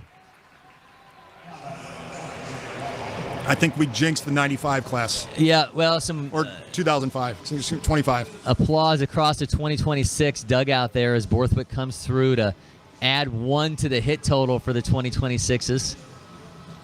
Now we're going to be back to the top of the order, and Jacob Lombard, the hometown kid, Gulliver Prep, #1 ranked player in the class of 2026. Those, of course, big league bloodlines. This dad, George, brother, George, minor league level for the Yankees. Do you have different expectations when a player has big league bloodlines in terms of how you gauge their, I guess, development or a way that they approach things? No, not necessarily different expectations. Players have to be good, and they have to stand on their own as good players. But once they do, and then you recognize that they do have that big league bloodline, or they do have a support network around them that has achieved high levels of success, you tend to give that player a lot more credit for what he can do. So, there's players that aren't here that are like that. Eli Willits, we have him ranked really high as well as a shortstop. We really like him. His dad, Reggie Willits. We talked about Dino Ebel earlier today. Yep. There's a lot of guys like that you get excited about. Of course, here we got Jacob Lombard. His brother was taken in the first round by the Yankees a couple years ago. Yeah, his dad, George, Atlanta native, played for the Braves for a little while. Bounced around now with the Tigers as their third base coach. Well, big swing and a miss by Lombard. I've seen this guy a couple times this summer. Lombard, he's done some excellent things at shortstop, made some tremendous plays. Yeah, playing for the San Diego Padres scout team, coached by Cameron Maben. Did interviews with Trent and Jacob when they were at Lake Point Sports, and Cameron came up to me and said how much he appreciates these guys getting an opportunity to go out and kind of work their mental cues there, working with media early on as Lombard goes down on strikes. Through 8 innings, 4-0 is the lead for the 2025s. We're going to now check in. We've got my interview with Josh Hammond, who's about to take the mound for the 2025s. Here with the reigning prep baseball All-American Game MVP, Josh Hammond, Wake Forest commit. Josh, man, appreciate the time. Yeah, thanks for having me. This is awesome. Back for another one. Last year, you strike out the side in the 5th, hit an RBI double in the bottom of the inning. How many times have you gone back and watched that? More times than I can remember. It's awesome seeing me out there just smiling and having fun. Definitely one of the most exciting times of my life, and just to be back here, I'm super blessed. And whether I go out there and repeat it, I'm having fun and having good energy all the time. You opened some eyes with that slider over 2,800 RPM. When was the first time you remember ripping that pitch off and just seeing the amount of movement it had on it? I've been throwing a good slider for years. It really took a jump actually last year in Milwaukee at this game, and ever since it's been one of my favorite pitches, one of my best pitches, and I'm going to keep using it until it gets hit. When you have a pitch that effective and you kind of start to fall in love with it a little bit, do you find yourself maybe not putting as much of an emphasis on making the other pitches up to that level? What does that do for a player when something pops like that?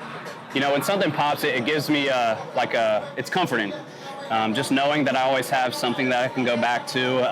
And one of my main focus points this past year has been developing my other pitches so it can be on the same level as my slider. And, you know, it's come a long way, and I'm interested to see how it goes tomorrow.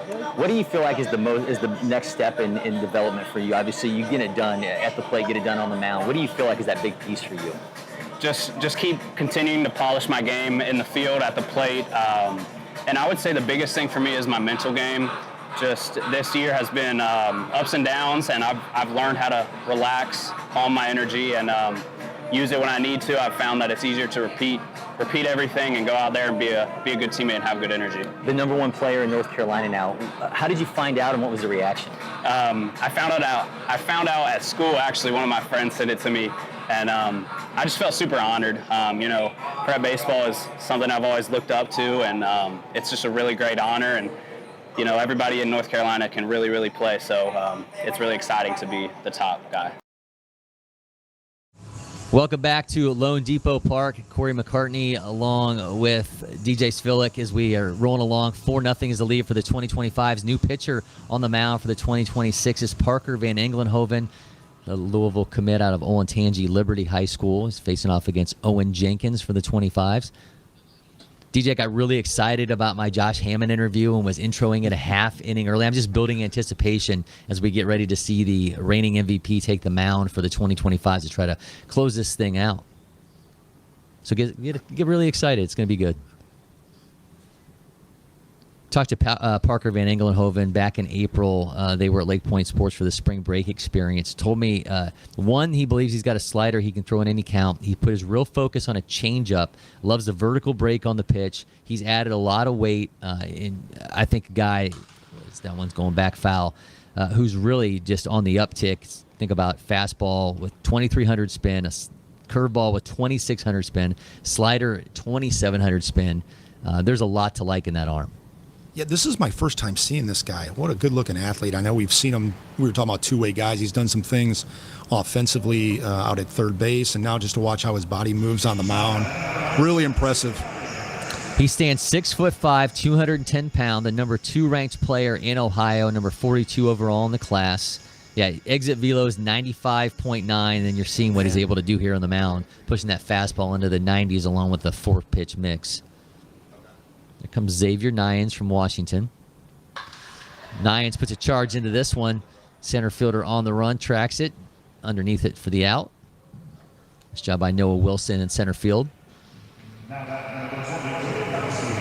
Very quickly, 2 down now for the 2025s, and here is Jaden Fauske. Fauske manning left field for the 25s.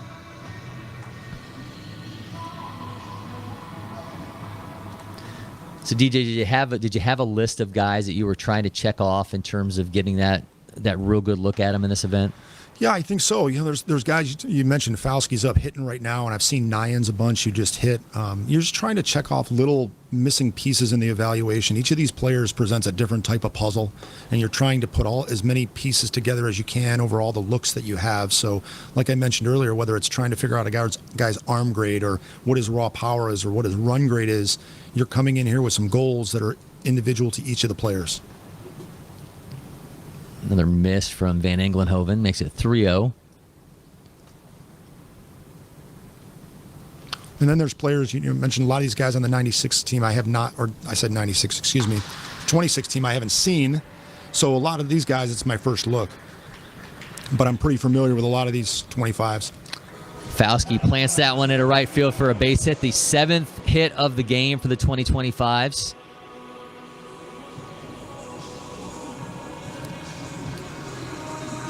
It's going to bring up Danny Wallace, last year's future game MVP, Oklahoma State commit, 2-way out of Papillion Vista South in Nebraska. I saw this guy a bunch at the NPI earlier in the summer. This guy's a real gamer. plays the game right. Made a really nice play in center field earlier today. Yeah, really tough catch on the run, basically running straight back towards center field. Always has competitive ABs, takes good swings. A miss on the outside there from Van Englenhoven makes it 2-0. Should Wallace get on, we'll see Ty Peoples. Looks like the rain has let up here in Miami. A runner feigned as if he was going to take off, smacks his hands. Being an Ohio guy, how long did it take you to get used to the humidity here in Miami? It's pretty steamy. I've lived in Birmingham for a while, and I've done a lot of work, but I don't know if you ever get used to it. Yesterday, when they had the windows open and the HVAC wasn't on, it was pretty hot in there. It's something you learn to just live with. 2 out walks. We're going to have runners at first and second for Ty Peoples. Again, the Georgia commit, #1 ranked player in Georgia. Oh, gosh, I remember when I signed in 2000, I went to my first mini camp with the Yankees, and that was the first. It felt like I was throwing a wet ball every morning. We'd go out and take fungos, and so more getting used to it then than in the booth here scouting. Peoples from Franklin County High School plays his travel ball for Divine Baseball. Talk about a guy who has a complete game, exit velos right around triple digits. 60 time is 6.76 as he puts a charge into that one. Center fielder on the run. Tracks that and makes the out. So I teed it up last half an inning because it was just that good, people. Last year's MVP, Josh Hammond, is set to take the mound in the 9th, and I caught up with the North Carolina native during workout day.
Corey McCartney, DJ Svilik with you as we have a 4-0 lead for the class of 2025 or the 26s in this, the Prep Baseball All-American game from LoanDepot Park in Miami.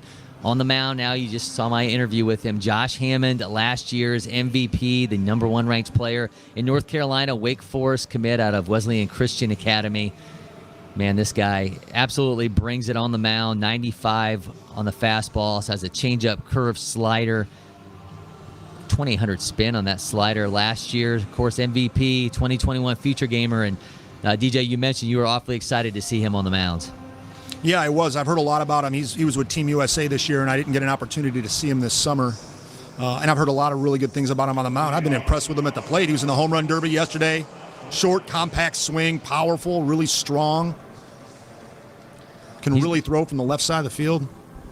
He's going to be facing off against Bo Peterson, Brady Harris, and Grady Emerson as it all comes down to this for the 2026s. Again, they trail 4-0 here in the top of the 9th inning.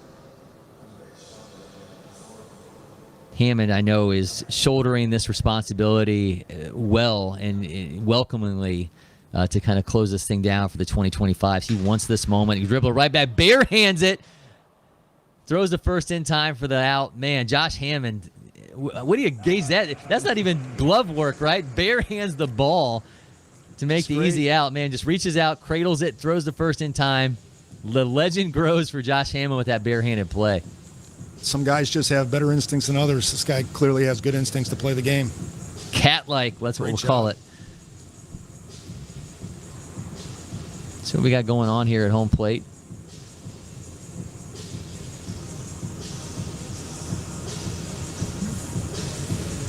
I'm quite sure what's going on here. We may be giving Hammond a moment here to gather himself after that barehanded play. You know, you just use the word moments. Most of these good players will have their moment over the course of the summer. It seems to be a common theme with players that get drafted high and then go on to have success. So while it's a 4-0 lead for the 25s and they have a chance to close out the win, we are going to play the bottom of the inning. So if you are watching, don't go anywhere. You're going to see the class of 2025 get one more chance to bat again before this is over with. I really hope people are appreciating this All-American game. There's some wonderful players on the field, and when you look back over previous years' draft classes, I've seen a lot of them, and this class compares really favorably to the 2021 class, where there were a lot of really good middle of the field players. The 2023 class, when you had players like Aiden Miller and Colt Emerson come out of those kind of classes. This is a really good class that I hope people can appreciate. Some very, very talented middle of the field players. Yeah, of course, everybody talking and for good reason about Ethan Holiday not playing in this game for the 2025s, though he is here. His dad, Matt, coaching the team. Talk about your evaluation of him as a player. I mean, certainly everyone points to Jackson, what he's been able to do now, obviously getting it done playing in the middle infield for the Baltimore Orioles. But there are some that think at this stage of the game that Ethan is further along than Jackson was. Well, it's a little bit different profile player. Ethan. Ethan's a lot bigger. He's a lot bigger and stronger at the same point in time. He's got more raw power. He throws really, really well. And it's a tough haul when you have Holiday across the back. You got a target on your back. You're expected to perform all the time, and he's stepped up and he's been a really, really good player. Chopper to short, gathers, throws in time for the second out. Josh Hammond doing his job as his defense rewards him in the back. You know, Ethan's got a great temperament for the game. He never gets too high. He never gets too low. He makes things look really, really easy. Sweet left-handed swing. So I think when he gets out there, he'll probably have a big spring, and I think he's going to end up going right where he's supposed to go, pretty high. I will tell you, one of the things I've truly appreciated about him is his candor and his willingness to basically, put himself out there and not be afraid to be in the limelight. It could very easily be a situation where things get tiring, that he doesn't want to be out there doing the interviews, that he doesn't want to do this, doesn't want to do that. He is more than willing to kind of understand his place in things, and I think that's going to go a long way to determining his future. That's a good observation. I think that's right to the point. There's a lot of players out there that can never get comfortable with that, and I think part of that is growing up in the environment that he's grown up in, and becoming very comfortable in your own skin and being self-aware of the type of player you are and the people that you're around, and to wear that as what's expected of you when you're a high-profile player. 1-1 is the count to Grady Emerson, top-ranked player in Texas, number 2 in the class of 2026. Man, what an infield that they brought into this game when you think about Jacob Lombard at short and Grady Emerson at second base. I don't know that it gets much better than that anywhere when you're talking about at the high school level to have a couple guys like that playing middle infield. And prep baseball does a really good job identifying these players early. Both this 25 and 26 class are extremely talented. Again, like I mentioned, this is the first time that I saw a lot of these 26 players because I spent so much time with 25 this summer. There's some really impressive middle of the field players there as well. Emerson, the TCU commit, got a 2-2 count. Swing and a miss. Josh Hammond gets him down on strike. So technically, Josh Hammond just sealed it up, a 4-0 lead for the 2025s and get a victory over the 2026 class. But we are going to give the 25s a chance to bat. Don't go anywhere. We'll be back. Achieving your health and fitness goals takes hard work and the right nutrition. That's where First Form can help. Whether your goal is to get in shape or simply lead a healthier lifestyle, our industry-leading protein supplements can help fuel your journey. From delicious, easy-to-mix protein shakes to convenient on-the-go protein snacks, we've got the perfect solutions for you. With best-in-class products backed by our 110% money-back guarantee, you have nothing to lose. Visit firstform.com today and elevate your results.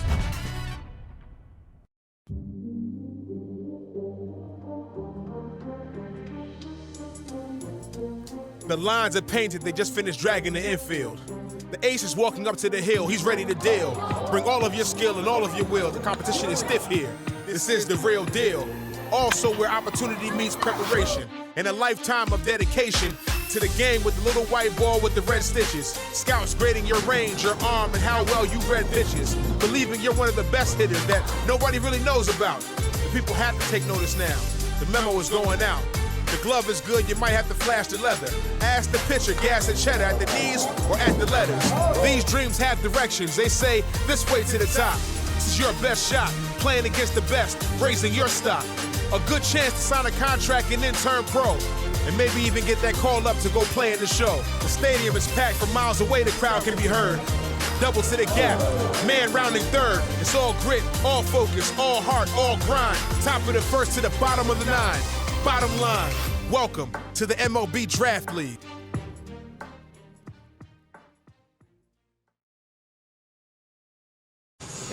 We got a 4-0 win for the class of 2025 over the 2026s in the Prep Baseball All-American game from LoanDepot Park in Miami. Corey McCartney along with DJ Svilick.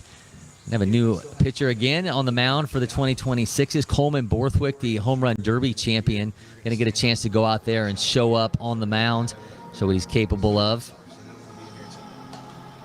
2025s are going to roll out Brady Ebel, Billy Carlson, and Cannon Golden.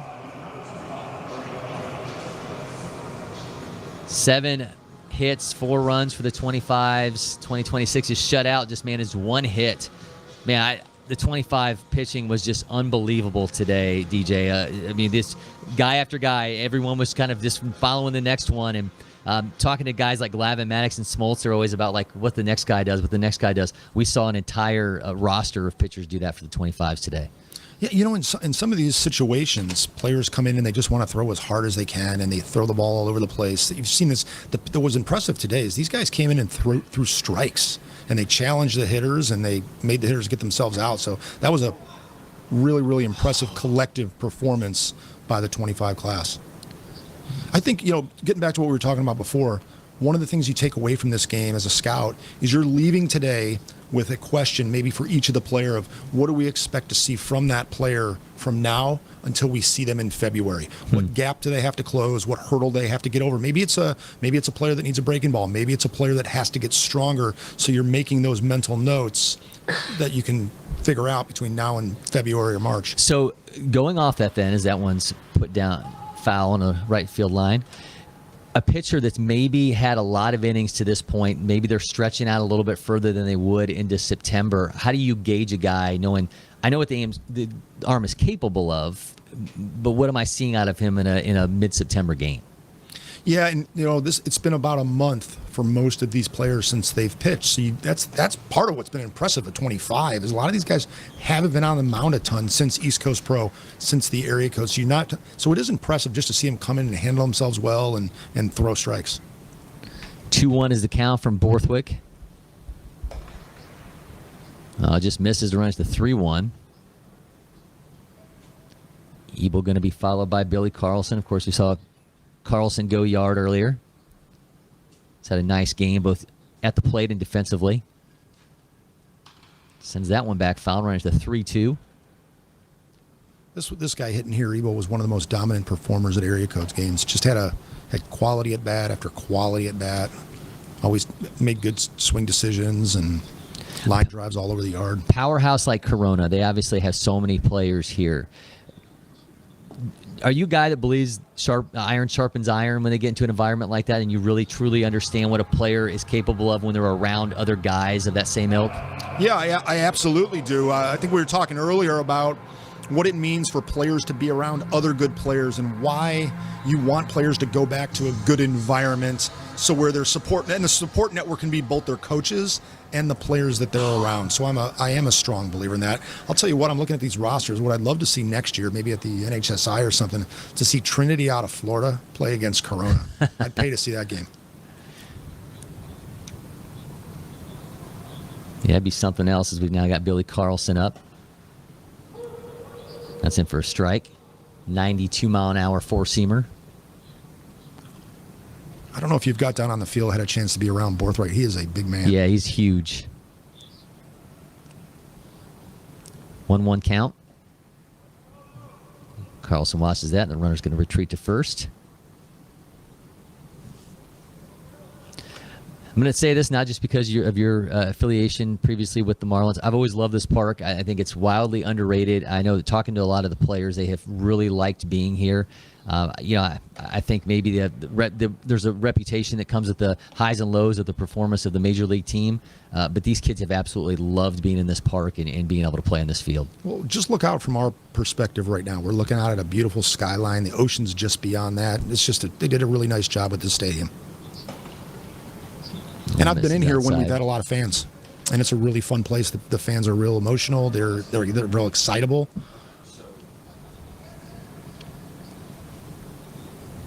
Well, I told this story before about Mike Soroka with the Braves as they're going to draw a walk, make runners at first and second.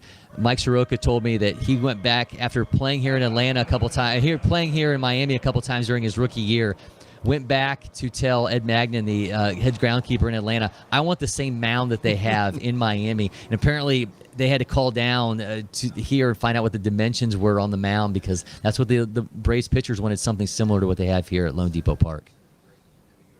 Well, I think the players generally really enjoy playing here. This is one of the few organizations that has their spring training right next to their big league field, big league team. So if you make it up to the big league level and you have the opportunity to play with this in the same spot for a while, this is a wonderful place to play. Cannon Golden at the plate. 2 on, nobody out. Skies that one foul. Camps underneath it, able to make the play. Nice job by C.J. Weinstein wearing that second mask that he has. He obviously has the batting helmet with the face guard. This is his defensive mask. Kudos to him for still playing through after having that eye injury. It really could have gone much worse than it did. Still got some blood around the retina area, but man, he just keeps playing and out here playing third base in this 4-0 deficit that has turned into a 4-0 loss for the 2026s.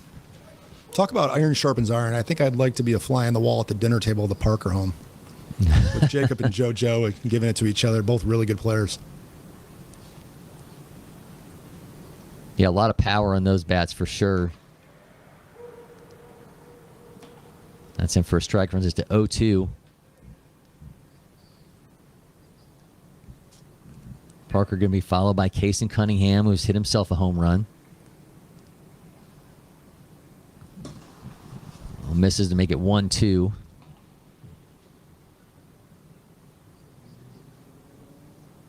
Real quick.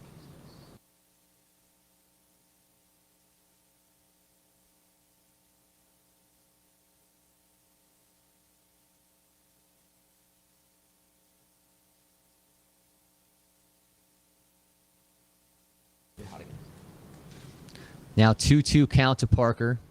See Borthwick wiping the sweat off.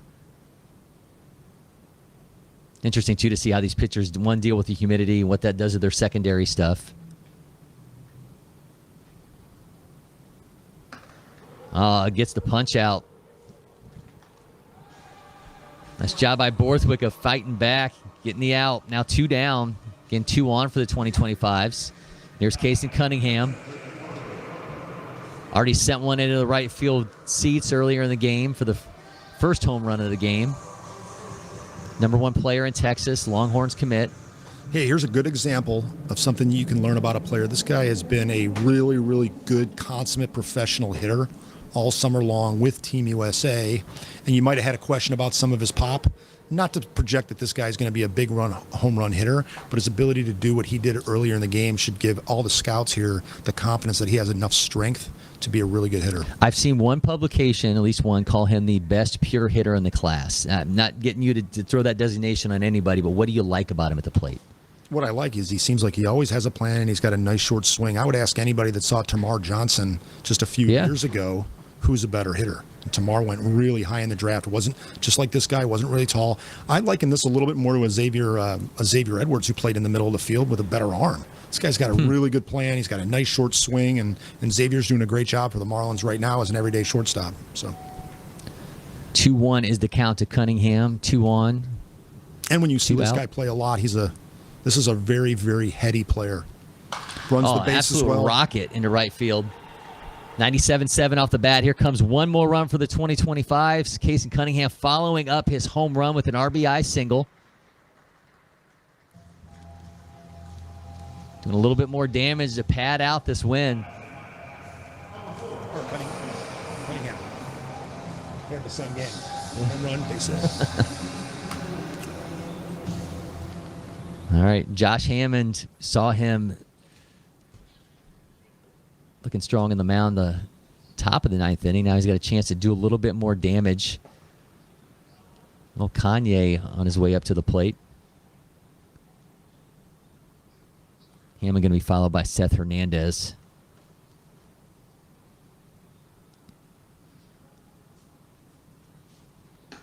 Swings through that to make it 1-1. Whiffs through a 79-mile-an-hour curveball.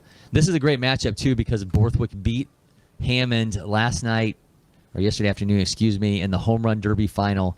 Sure, Hammond would love to get the better of Borthwick in this matchup. Skies that one back, nearly lands in our booth.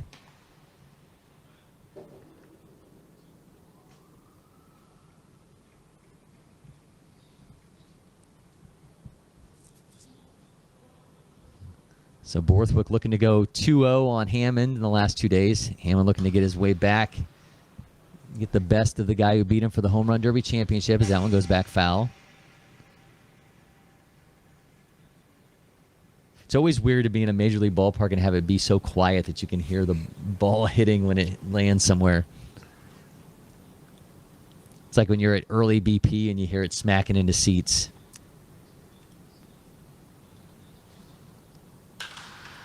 Man, he hits an absolute rocket. Center fielder on the run. It's going to go over top of his head. Here comes one run. Josh Hammond on his way into second base. Here comes another as Hammond standing at second base with a 2-out, 2-run double as he motions over to the 2025 bench, smacks his hands.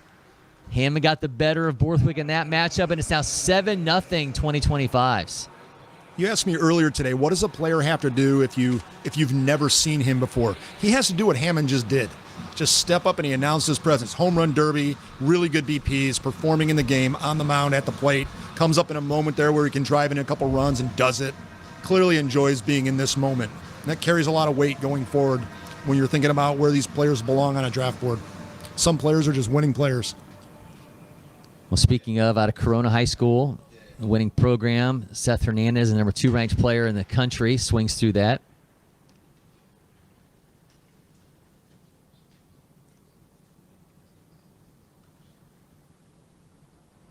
Hammond standing at second base, 7-0 2025s. That one's shot.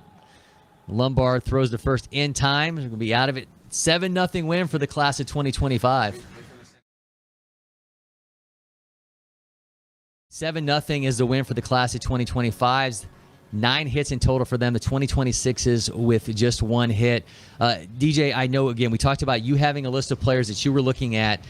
Who really impressed you today? I'm not going to give away any MVP picks, but who were you really walking away with this going, okay, I understand now? Oh, well, if you were paying attention to the game and you came in here and people said, hey, this Cunningham guy is a good player, he just showed you what kind of player he can be. He showed you a tool that you might not have expected when he drove the ball out of the yard, and he comes up and gets a big hit at the end. So I thought Cunningham was pretty impressive. All right, the 2024 Prep Baseball All-American Game MVP, Casey Cunningham. Casey, congratulations. Let's get this trophy to you.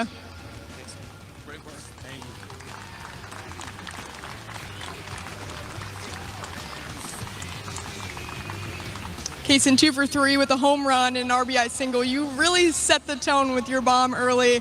How'd you step up today?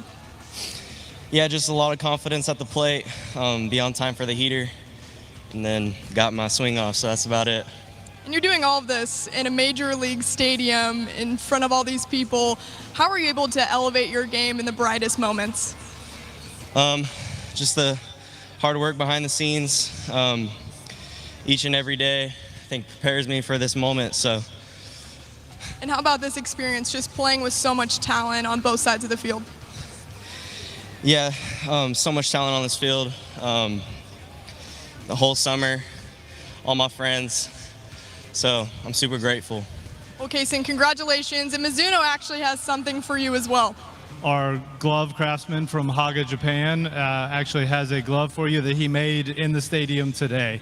So I'll let Tsuyoshi-san from Haga, Japan, present you with the MVP.